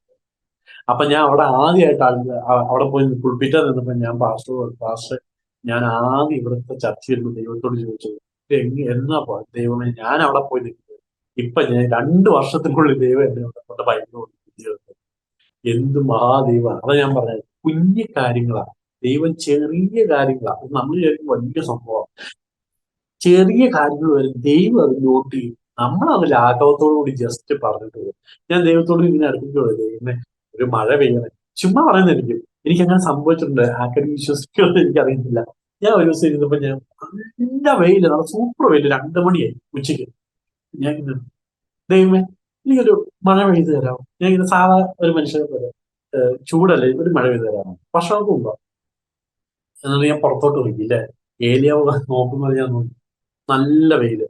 ഞാൻ, ദൈവമേ താല്പര്യം ഉണ്ടെങ്കിൽ മതി, എനിക്ക് നിർബന്ധമല്ല. ഞാൻ ഇച്ചിരി ഇങ്ങനെ അയഞ്ഞു എന്നിട്ട് ഞാൻ പുറത്തോട്ട്. അപ്പൊ ഞാൻ ഇത്തിരി ലാഘവത്തോട് കൂടി എടുത്ത് ഞാൻ ബെഡ് ഇങ്ങനെ കിടന്നു. സൗണ്ട് ഇങ്ങനെ എന്തോ സൗണ്ട് നോക്കിയപ്പം ഫ്രണ്ടില്, അന്ന് ഞങ്ങൾ റെന്റഡ് ഹോമാണ്, ഫ്രണ്ടിലെ ഷീറ്റിൽ മഴത്തുള്ളികൾ വീഴുക. ഞാനൊന്ന് വിറച്ചു. ഞാൻ പറഞ്ഞു, ഞാൻ ശിശു ആയിരുന്നു, ഇന്നും ശിശു തന്നെ. ദൈവം ഈ ലോകം സൃഷ്ടിച്ച ദൈവം ഒരു വാക്ക് കേട്ടോ. അത് കഴിഞ്ഞ് 10 മിനിറ്റ് കഴിയുമ്പോൾ മഴ നട്ടുച്ചയ്ക്ക്. നമ്മൾ പറയില്ല, വെയിലും മഴയും കൂടെ ഒരുമിച്ച് വന്ന കാക്കയ്ക്കും കൊടുക്കണം കല്യാണം എന്നൊക്കെ പറഞ്ഞ പോലെ ഒരുമിച്ചുള്ള മഴ 10-15 മിനിറ്റ്. ഞാൻ അന്ന് അതുപോലെ തന്നെ ഈ ഇടയ്ക്ക് എൻ്റെ ഒരു അങ്കിളിന്റെ പുസ്തക പ്രകാശനത്തിന് ഓപ്പൺ സ്റ്റേജിലായിരുന്നു. മഴ തുടങ്ങും. അപ്പൊ എനിക്കെന്തോ, ഞാൻ പറഞ്ഞു യേശുക്രിസ്തുവിന്റെ നാമത്തിൽ ഞാൻ പ്രവൃത്തി കൊടുക്കാൻ, എനിക്ക് തന്ന അഭിഷേകത്തോട് മഴ പെയ്തില്ല. അപ്പം അദ്ദേഹം പിന്നീട് ഒരിക്കൽ വിളിച്ചപ്പോ എന്റെ ഭാര്യയോട് പറഞ്ഞു, മഴ പെയ്യുമെന്ന് ഞാൻ വിചാരിച്ചേ, പക്ഷെ വിശിഷ്ട വ്യക്തികളൊക്കെ എന്തോ ചെയ്യുന്നു ഞാൻ വിചാരിച്ചായിരുന്നു, വിശിഷ്ട അതിഥികളെയൊക്കെ. ഭാഗ്യത്തിന് മഴ പെയ്തില്ല എന്ന് പറഞ്ഞു. അപ്പൊ ഞാൻ തൊട്ടപ്പുറത്തിട്ട് പറഞ്ഞു, അതിലും വലിയ വിശിഷ്ട വ്യക്തിയാക്കിയ ദൈവത്തിന്റെ കൃപ കൊണ്ട് മഴ പെയ്തില്ല എന്ന് പറഞ്ഞു. പക്ഷെ പുള്ളിക്കാരൻ കേട്ടില്ല. ബട്ട് സ്റ്റിൽ ഞാൻ പറയാം, അപ്പൊ ദൈവം എന്ത് ഒരു പ്രകൃതിയെ തന്നെ നമ്മളെ കൈക്കുമ്പിളിൽ തന്ന മഹാദൈവം. ദൈവം തന്നെ സമുദ്രത്തെ കൈക്കുമ്പിളിൽ തൂക്കുന്നു. ആ ദൈവം തന്നെ നമുക്കും ആ ഒരു കൽപ്പിക്കാനുള്ള കൃപ ഒരു രക്ഷയില്ല. അത് ഫീല് ചെയ്തത് തന്നെ നമ്മളറിയണം. നമ്മള് ഞാൻ വീണ്ടും പറഞ്ഞു, ഞാൻ എപ്പോഴും എന്നെ തന്നെ മനസ്സിൽ കണ്ണടച്ച് നോക്കുമ്പോ കാണുന്നത് ഈ ചാണകക്കുഴിയിൽ നിന്ന് കിടന്ന ഞാൻ നല്ലൊരു വെള്ളത്തിൽ പോയി കുളിച്ച് എഴുന്നേറ്റ് വരുന്ന പോലെ വൃത്തിയായിട്ട് കിടന്ന ഞാൻ മാന്യമായി. ഇപ്പൊ എന്റെ ഫ്രണ്ട്സ് പലരും പറയും, ഇത്ര മണ്ടനാന്ന് ഞങ്ങൾ അറിഞ്ഞില്ല. ഈ ബൈബിളും പിടിച്ച് നടക്കേണ്ട വല്ല ആവശ്യമുണ്ട് എന്റെ പൊന്നു യോബ്? നമ്മുടെ അളിയെ ഇപ്പോഴാണ് എനിക്ക് ബോധം വന്നത്. പണ്ടായിരുന്നു ഞാൻ പണ്ടത്, ഇപ്പോഴാ എനിക്ക് ബുദ്ധി. ആ നീ രക്ഷപ്പെട്ട് കണ്ടാ മതി. ഞാൻ ഓൾറെഡി രക്ഷപ്പെട്ടടാ. ഇനി അങ്ങ് ചെന്ന് കയറിയാ കിട്ടിയാ മതി. രക്ഷപ്പെടുന്ന ഓൾറെഡി കഴിഞ്ഞ ആ പ്ലേസ് കഴിഞ്ഞിട്ടാ ഞാൻ വന്നത്. അപ്പൊ ഇപ്പോഴും ആൾക്കാർക്ക് പലതും വിശ്വസിക്കാൻ പറ്റില്ല. ഇനി പണ്ടേ നമ്മൾ പറയുന്ന വിശ്വാസത്തിലുള്ളവർക്ക് പോലും അടിത്തറയില്ലാത്തതുകൊണ്ട് ഇളകി നിൽക്കുന്നുണ്ട്. ഞാൻ എല്ലാവരും കണ്ടു. എന്റെ കൂടെയുള്ള ചെറുപ്പക്കാരെയൊക്കെ ഞാൻ അന്നും എനിക്ക് പണ്ട് വിശ്വാസികളായ കൂട്ടുകാരുണ്ടായിരുന്നു. ഇപ്പൊ അധികമുണ്ട്. പലരും വചനത്തിന്റെ മർമ്മങ്ങളെ അറിയാത്തതുകൊണ്ട് ഇളകി നിൽക്കും. എല്ലാം പറയുമ്പോൾ വിശ്വാസത്തില്ല, പക്ഷെ അവരൊന്നും നല്ല സ്ട്രോങ് ആയിട്ടല്ല വചനത്തിൽ നിൽക്കുന്നത്. അപ്പൊ അത്രയ്ക്ക് വചനം മറ്റുള്ളവരുടെ ഉള്ളിൽ പതിയേണ്ടത് അത്യാവശ്യമാണെന്ന് എനിക്ക് മനസ്സിലായി. അതുകൊണ്ട് ഞാൻ ദൈവത്തോട് എപ്പോഴും പ്രാർത്ഥിക്കും, ദൈവമേ വചനത്തിന് മർമ്മങ്ങളെ കാണിച്ചു തരാനുള്ള കൃപ ഉണ്ടാവണമെന്ന് ചോദിച്ചു എപ്പോഴും ഞാൻ പ്രാർത്ഥിക്കാറുണ്ട്. അപ്പൊ അങ്ങനെ ചേറ്റിക്കിടന്ന് എന്നെ ഇത്രയും ഉയർത്തി എന്റെ ദൈവത്തിന് ശരി നന്ദി ഞാൻ എപ്പോഴും കലക്കും. ഞാൻ ഡയാലിസിസ് റൂമിലൊക്കെ എന്റെ മരണത്തോട് മല്ലിടുമ്പോൾ, ഞാൻ ട്രാൻസ്പ്ലാന്റ് കഴിഞ്ഞ് ഐ സി കിടക്കുമ്പോൾ എന്റെ അപ്പുറത്ത് ഇപ്പുറത്തുള്ളവർക്ക് ബുദ്ധിമുട്ടുണ്ടാകുമ്പോഴെല്ലാം ദൈവം എന്നെ വളരെയധികം കാത്തു എന്റെ കാര്യങ്ങളെല്ലാം നടത്തി. പിന്നെ എനിക്ക് ഒരു സത്യം മനസ്സിലായത്, ദൈവം അന്നെന്നുള്ളത് കറക്റ്റ് തരും. നമ്മൾ ഓവറായിട്ട് പോയി ചോദിക്കാൻ പോകും. എന്റെ ജീവിതത്തിൽ നിന്ന് എനിക്ക് മനസ്സിലായി, ദൈവം തരും. നീതിയുള്ള ദൈവം നീതിമാനായതുകൊണ്ട് തരും. പക്ഷെ ദൈവത്തിന്റെ ഹിതമായതായിരിക്കണമെന്നില്ല എന്നുള്ള സത്യം എനിക്ക് മനസ്സിലാക്കിയിട്ടുണ്ട്. ആ ദൈവത്തിന് ഒത്തിരി മഹത്വം. ദൈവം അങ്ങനെ എന്നെ ചെയ്തതിനായി നന്ദി പറയുന്നു. എന്നെ കേട്ട എല്ലാവരോടും എനിക്ക് അതേ പറയാനുള്ളൂ. ഈ ഞാൻ എടുത്ത് മാറ്റിയാൽ തീർച്ചയായും ദൈവം നമ്മളോട് സംസാരിക്കും. ഞാൻ എപ്പോഴും ഈ ലോകം സൃഷ്ടിച്ച ദൈവം സംസാരിക്കുമോ? ലോകം എന്ന് പറയുമ്പോൾ നമുക്കാകെ അറിയാവുന്ന ഒരു ഗാലക്സി, ഒരു സൂര്യനുകൾ, അതിന്റെ അപ്പുറം എത്രയോ നക്ഷത്രങ്ങൾ ഇവിടെ ഉണ്ട്. ഇപ്പൊ തന്നെ ഈ ഇടയ്ക്ക് തന്നെ കണ്ടല്ലോ മിനിങ്ങാന്ന്, ഭൂമിക്ക് 700 കിലോമീറ്റർ അടിയിൽ ഇവിടെയുള്ള സമുദ്രങ്ങളെക്കാളും 4 ഇരട്ടി വലിപ്പമുള്ള സമുദ്രങ്ങളുള്ളത്. അതുകൊണ്ട് അതൊക്കെ സൃഷ്ടിച്ച ദൈവമൊക്കെ നമ്മളോട് സംസാരിച്ച് നമ്മളെ കെയർ ചെയ്യുക എന്ന് പറഞ്ഞ പോലെ മർത്തിനെ നീ ഓർക്കേണ്ടത് ഞങ്ങളൊക്കെ എന്ത് ആ മഹാദൈവത്തെ. ഈ ആരും ആ ദൈവത്തെ അറിഞ്ഞില്ലെങ്കിൽ ഇവിടെ 1-2 പേര് വന്നപ്പോ ഞാൻ യാദൃശ്യമായി പരിചയപ്പെട്ടു. അവരെന്നോട് പറഞ്ഞു, താങ്കൾ യുക്തിവാദിയിൽ നിന്ന് ഇങ്ങനെ വന്ന ആളാണോ? ഞാൻ പറയാതെ, ഞങ്ങൾക്ക് ഒരു താല്പര്യമുണ്ട്, ഞങ്ങളുണ്ട് യുക്തിവാദികളാണ്. ഞാൻ പറഞ്ഞു അപ്പൊ ഞാൻ അവരോട് ഇങ്ങനെ സംസാരിച്ചിരിക്കുന്നത്. ഞാൻ പറഞ്ഞു, നിങ്ങൾ ഒറ്റ കാര്യം ചെയ്യും, നിങ്ങൾ എത്രയും കറങ്ങിയടിച്ച ആളാണല്ലോ, നിങ്ങൾ എന്നും കിടക്കാനായിട്ട് യേശുവെ അങ്ങ് ദൈവമാണ് എന്നോട് സംസാരിക്കും. ഇത്ര മാത്രം എപ്പോഴെങ്കിലും ദൈവം സംസാരിക്കും എന്നെ നോക്കുക. അങ്ങനെ അവരിപ്പോ 1 മാസമായി പോയിട്ട് വിളിക്കുമെന്ന ഉറച്ച വിശ്വാസത്തോടുകൂടി ഞാൻ ഇരിക്കുകയാണ്. കാരണം വാക്തത്വം തന്നു ദൈവം വിശ്വസ്തനാകുന്നു. എനിക്ക് സമയം തന്ന എല്ലാവർക്കും നന്ദി പറയുന്നു. എന്നെ കേട്ട എല്ലാവർക്കും നന്ദി പറയുന്നു. പാസ്റ്റർക്ക് നന്ദി പറയുന്നു. പാസ്റ്റർ മിനിസ്ട്രി ദൈവം അനുഗ്രഹിച്ചിട്ട് എനിക്ക് വേണ്ടി എല്ലാവരും പ്രാർത്ഥിക്കണം. ശുശ്രൂഷയിൽ വൻ പോരാട്ടങ്ങളാണ്. പൗലോസ് മല്ലയുദ്ധം ചെയ്തെന്ന് പറഞ്ഞപ്പോ എനിക്ക് ആദ്യം മനസ്സിലായില്ല. സ്വന്തം ജീവിതത്തിൽ മല്ലയുദ്ധം എന്താണെന്ന് എനിക്ക് മനസ്സിലാക്കി തന്നു. അതുകൊണ്ട് വളരെയധികം സ്ട്രഗിളുകളാണ് ആത്മീയപരമായി. ഞാൻ ആത്മീയതയെ പറ്റിയാണ് പറയുന്നത്. കാരണം യോബ് പറയുന്നുണ്ടല്ലോ, മനുഷ്യനായ കഷ്ടമുണ്ട്. പൗലോസ് പറയുന്നത് ക്രിസ്ത്യാനിയായ അതിലേറെ കഷ്ടം എന്തായാലും ഉണ്ട്. ആത്മീയതയിൽ വളരെയധികം കഷ്ടതയുണ്ട്. അതുകൊണ്ട് നിങ്ങൾ എനിക്കായി പ്രാർത്ഥിക്കണം. എന്റെ ശുശ്രൂഷയിലെല്ലാം നിങ്ങൾ പ്രാർത്ഥനയും കൂടെ ഉണ്ടാവണം, എങ്കിൽ എനിക്ക് മുന്നേറുക കഴിയത്തുള്ളൂ. എല്ലാവർക്കും ഞാൻ നന്ദി പറയുന്നു. ദൈവം നിങ്ങളെയൊക്കെ ധാരാളമായി അനുഗ്രഹിക്കട്ടെ. നിങ്ങളുടെ പ്രാർത്ഥനകൾ കേൾക്കട്ടെ. ഞാൻ എടുത്ത് കളയാൻ മറക്കരുത്. ഒത്തിരി നന്ദി. ദൈവത്തിന് സ്തോത്രം. അപ്പോൾ ഒരു വിവാഹത്തിനൊക്കെ മുമ്പ് തന്നെ ആ യുക്തിവാദ ലൈൻ വിട്ടായിരുന്നോ? വിവാഹത്തിന് മുമ്പ് സ്നാനം പെട്ടായിരുന്നു. പക്ഷെ ഈ പറഞ്ഞ പോലെ അടിത്തറ കറക്റ്റ് അല്ലാത്തതുകൊണ്ട് നിൽക്കാൻ പറ്റും. അപ്പോൾ അങ്ങനെ ഈ യുക്തിവാദത്തിൽ നിന്ന് പുറത്തു വരാനുള്ള ഒരു കാരണം എന്താ? അങ്ങനെ ഒരു അനുഭവം എന്തുവാ? അത് കൂടുതൽ മെയിൻ ആയിട്ട് മരണത്തിന് ശേഷം എന്തെന്നുള്ളൊരു ക്വസ്റ്റ്യൻ ഇല്ല. കാരണം ഞാൻ ഡയാലിസിസ് കാരണം നമുക്കൊരു പ്രശ്നം പറ്റുമ്പോഴാണല്ലോ നമ്മൾ ഇതിനെപ്പറ്റി ചിന്തിക്കുന്നത്. ഏത് വമ്പനായാലും ഒന്ന് മരണം വരുമ്പോ ഒന്ന് ഫ്രണ്ടിൽ വരുമ്പോ കാരണം എനിക്ക് 2-3 ആക്സിഡന്റ്സ് ഒക്കെ പറ്റിയത്. കാറിന് ഷെല്ല് കട്ടായിട്ടുണ്ട്. അതുകൊണ്ടാണ് എന്റെ കാണാൻ പറ്റുമെന്ന് പറഞ്ഞാൽ ഈ പിരിയത്തിനൊരു വെട്ട്. ഈ കണ്ണിന് വരേണ്ട പിരിയത്തിനും ഉണ്ടെന്ന് പറഞ്ഞ പോലെ എനിക്കൊരു 3-4 ആക്സിഡന്റ്സ് ഞാൻ അത്ഭുതകരമായി രക്ഷപ്പെട്ടു. ഇപ്പൊ ഞാൻ അത് വിശ്വസിക്കുന്നത് ദൈവം എന്നെ കാത്തതാണ്. കാരണം അദ്ദേഹത്തിന് എന്നെ കൊണ്ട് ആവശ്യമുണ്ടായിരുന്നോണ്ടായിരിക്കാം. ഞാൻ ആ സമയത്തൊക്കെ ഞാൻ വിശ്വാസത്തിലാണ്. പക്ഷെ ഈ പറഞ്ഞതുപോലെ തന്നെ അടിത്തറ സ്ട്രോങ് അല്ലേ. ബൈബിള് വായിക്കും, ചർച്ചിൽ പോകും, ഒരു ബേസിക് രീതി ഒരു വിശ്വാസി. പക്ഷെ അതല്ല എന്നുള്ളത് ഇപ്പം ബൈബിളിലെ ആഴങ്ങളെ അറിഞ്ഞപ്പോഴാണ് എനിക്ക് മനസ്സിലായത്. അത് കഴിഞ്ഞാണ് വിവാഹമൊക്കെ നടക്കുന്നത്. അങ്ങനെയാണെങ്കിൽ നമുക്ക് വിശ്വാസത്തിലുള്ള ഒരു ആളെ കിട്ടണം എന്നുള്ളത് കൊണ്ട് തന്നെ ഞാൻ സ്നാനപ്പെട്ട് 2016 സ്നാനപ്പെടുകയും അത് കഴിഞ്ഞ് ഏകദേശം ഒരു 5 വർഷത്തിന് ശേഷമാണ് വിവാഹം. 2016 സ്നാനപ്പെട്ടതിന് ശേഷം ഡയാലിസിസ് ചെയ്തു 3.5 വർഷം. അത് കഴിഞ്ഞ് ട്രാൻസ്പ്ലാന്റ് ചെയ്ത് 3 വർഷം 2 വർഷം 3 വർഷം 2 വർഷം ആയപ്പോൾ കല്യാണം. ദൈവത്തിന് സ്തോത്രം. എന്തായാലും ദൈവം ഉപയോഗിക്കട്ടെ, അനുഗ്രഹിക്കട്ടെ എന്ന് പ്രാർത്ഥിക്കുന്നു. ഞാൻ മുമ്പേ പറഞ്ഞതുപോലെ പോൾ ഗോപാലകൃഷ്ണൻ സാറ് പറഞ്ഞ ഒരു കാര്യം, ഒരു വാചകം കൂടെ പറഞ്ഞ് നമുക്ക് ഈ സെഷൻ വൈൻഡപ്പ് ചെയ്യാം. നമ്മുടെ ഒന്നും ബുദ്ധിയിൽ ഒതുങ്ങാത്തൊരു വലിയ ദൈവമാണ്. ഈ യുക്തിവാദികൾ തന്നെയല്ല, പലപ്പോഴും ഈ ദൈവത്തെ അറിയുന്നു എന്ന് പറയുന്നവരുടെ ഇടയിൽ തന്നെ ദൈവത്തെക്കുറിച്ച് വലിയ ഡിസ്കഷൻസ് ഞാൻ കേൾക്കാറുണ്ട്. ദൈവം അങ്ങനെയാണ് ഇങ്ങനെയാണെന്നൊക്കെ എനിക്ക് ഭയം തോന്നിയിട്ടുണ്ട് കേട്ടോ. ഇവരൊക്കെ ദൈവത്തെക്കുറിച്ച് ചർച്ച ചെയ്യാൻ ആരാണ്? പ്രത്യേകിച്ചും ദൈവാസ്തിത്വത്തെക്കുറിച്ച്, ദൈവത്തിൻ്റെ നേച്ചർ ഓഫ് ഗോഡ്, ദൈവത്തിൻ്റെ പ്രകൃതിയെക്കുറിച്ചൊക്കെ ഭയങ്കര ഡിസ്കഷനാണ്. എന്നിട്ട് ഇവരങ്ങ് അബ്സല്യൂട്ടായിട്ടങ്ങ് പറയാം അതങ്ങനാണ്. അപ്പം മറുപക്ഷം പറയുന്നതിനെ ഒന്നും അംഗീകരിക്കുന്നില്ല, അങ്ങ് വാദിക്കുക. അപ്പോൾ ഈ സർവശക്തനായ ദൈവത്തെ ഒതുക്കത്തക്കവണ്ണമുള്ള ബുദ്ധിയൊന്നും നമുക്കില്ല. പോൾ ഗോപാലകൃഷ്ണൻ സാർ അന്ന് പറഞ്ഞൊരു കാര്യമാണ്, ഈ പഴയ കാൽക്കുലേറ്ററിൻ്റെ അകത്ത് നമ്മൾ ഡിജിറ്റ് ഇങ്ങനെ എൻ്റർ ചെയ്യാം. ഇപ്പോൾ 8 ഡിജിറ്റ് എൻ്റർ ചെയ്യാൻ പറ്റുന്നൊരു കാൽക്കുലേറ്ററിൽ 9ാമത്തെ ഒരു ഡിജിറ്റ് കൂടെ എൻ്റർ ചെയ്യാൻ ശ്രമിച്ചാൽ എന്ത് സംഭവിക്കും? അതിങ്ങനെ ബ്ലിങ്ക് ചെയ്യും. അപ്പം നമ്മുടെ ബ്രെയിൻ ഒരു കപ്പാസിറ്റി ഉണ്ട്, അതിനപ്പുറമായിട്ട് നമ്മൾ എൻ്റർ ചെയ്യാൻ ശ്രമിച്ചാൽ ഇത് ബ്ലിങ്ക് ചെയ്യത്തേ ഉള്ളൂ. ദൈവത്തെ ഒതുക്കാൻ പറ്റുന്ന, ദൈവത്തെക്കുറിച്ച് എല്ലാം മനസ്സിലാക്കാൻ പറ്റുന്ന ബുദ്ധിയും തലമുണ്ടയും ഒന്നും നമുക്ക് ഇല്ല. എന്നിട്ടാണ് നമ്മൾ ഈ ഒരു അതുകൊണ്ടാണല്ലോ പൗലോസ് എന്ന് പറഞ്ഞിട്ടുണ്ടല്ലോ, ഞാൻ വചനം പറയുന്നത് ഭയത്തോടെ വിറയലോടെ. പൗലോസ് അത് പറയണേ എന്തുമായിരിക്കും, അത്രയും വെളിപ്പാടുള്ള മനുഷ്യൻ. അദ്ദേഹം എന്ത് പറഞ്ഞാലും ഭയവും വിറയലും അദ്ദേഹത്തിന് ഉണ്ടെന്ന് അദ്ദേഹം പറയുന്നത്. കാരണം ദൈവം തന്നെയല്ലയോ വചനം, അതല്ലേ അദ്ദേഹം പറയുന്നത്. അതുകൊണ്ട് ഞാൻ ചില മീറ്റിങ്ങിലൊക്കെ പോകുമ്പോൾ ഞാൻ അവിടെ ഇരുന്ന് കരഞ്ഞ് പ്രാർത്ഥിച്ച് ദൈവത്തോട് പറയും, ദൈവം ഞാൻ ഒന്നുമല്ല എന്നറിയാതെ എന്നെ ഉള്ളംകൈ താന്നിയിട്ട് നാവിന്ന് പരിശുദ്ധാത്മാവിന്റെ കൃപയോട് കൂടിയേ വരാവുള്ളേ.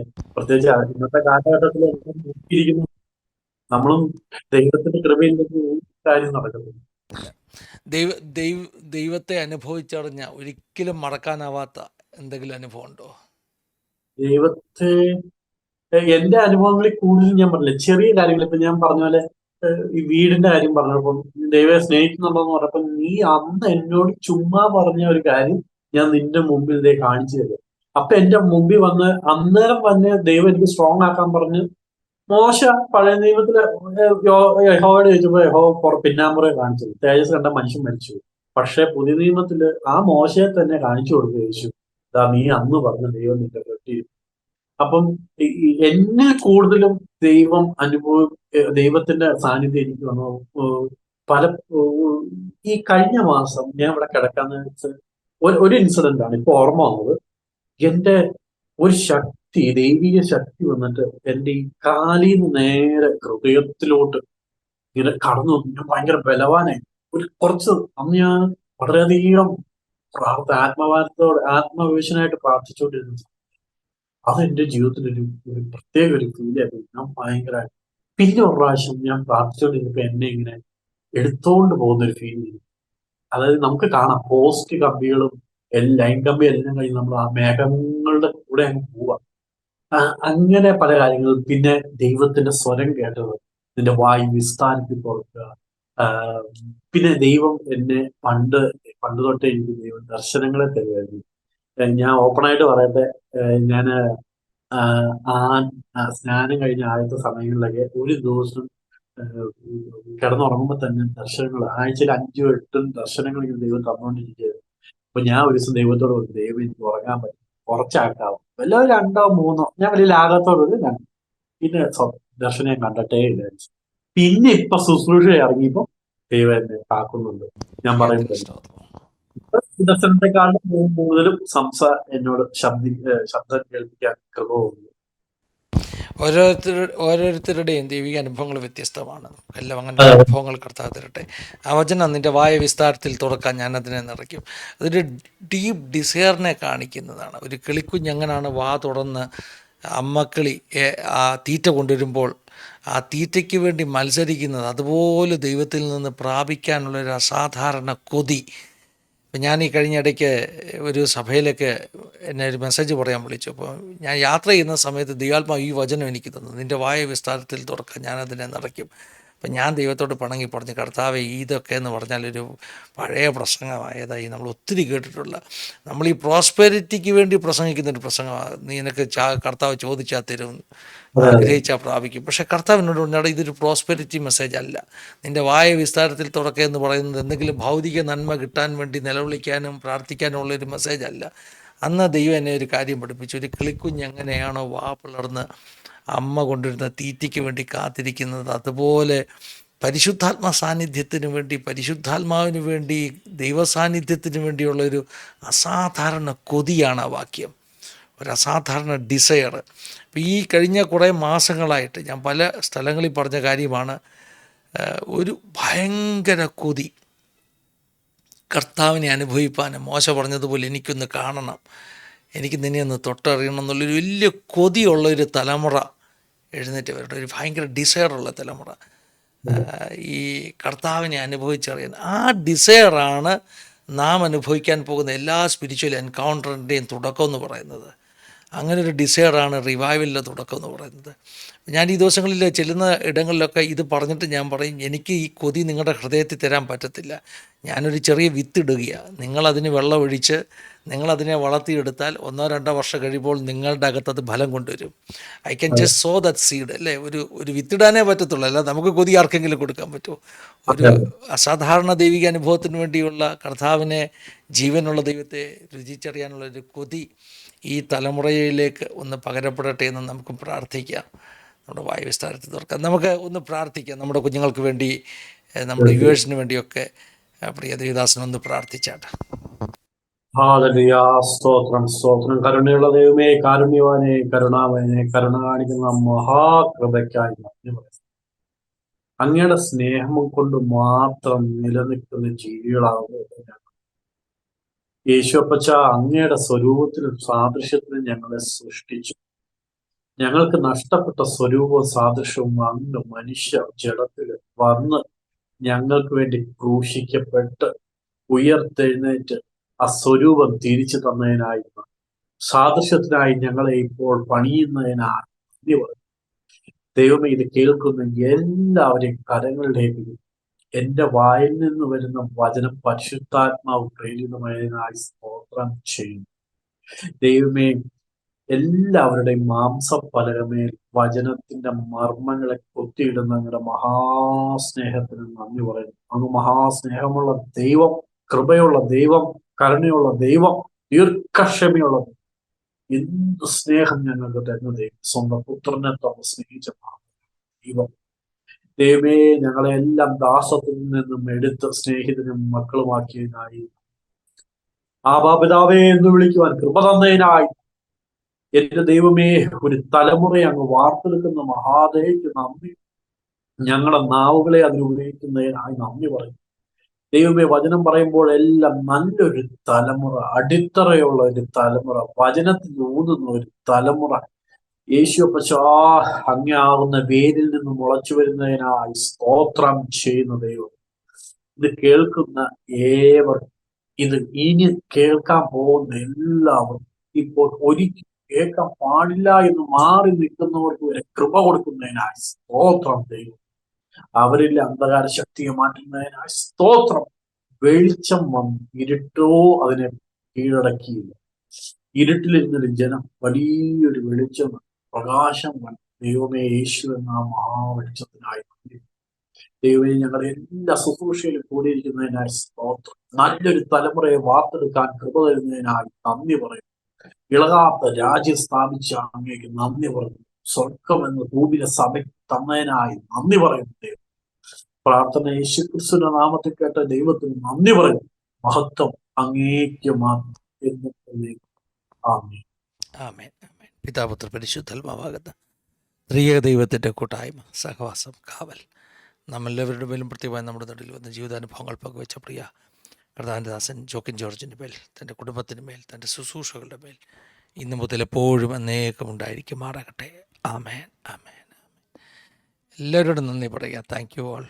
ദേവദാസിനെ ഒരു പ്രാവശ്യത്തോട് നന്ദി പറയുന്നത് ധാരാളമായിട്ട് സഹായിക്കട്ടെ, അനുഗ്രഹിക്കട്ടെ, ഉപയോഗിക്കട്ടെ എന്ന് പ്രാർത്ഥിക്കുന്നു. നമ്മുടെ യുവായിലെ എല്ലാ കൂട്ടുകാരെയും കർത്താവ് അനുഗ്രഹിക്കട്ടെ. വ്യൂവേഴ്സിനെ എല്ലാം കർത്താവ് അനുഗ്രഹിക്കട്ടെ. Thank you all. Thank you for watching. God bless you all. Have A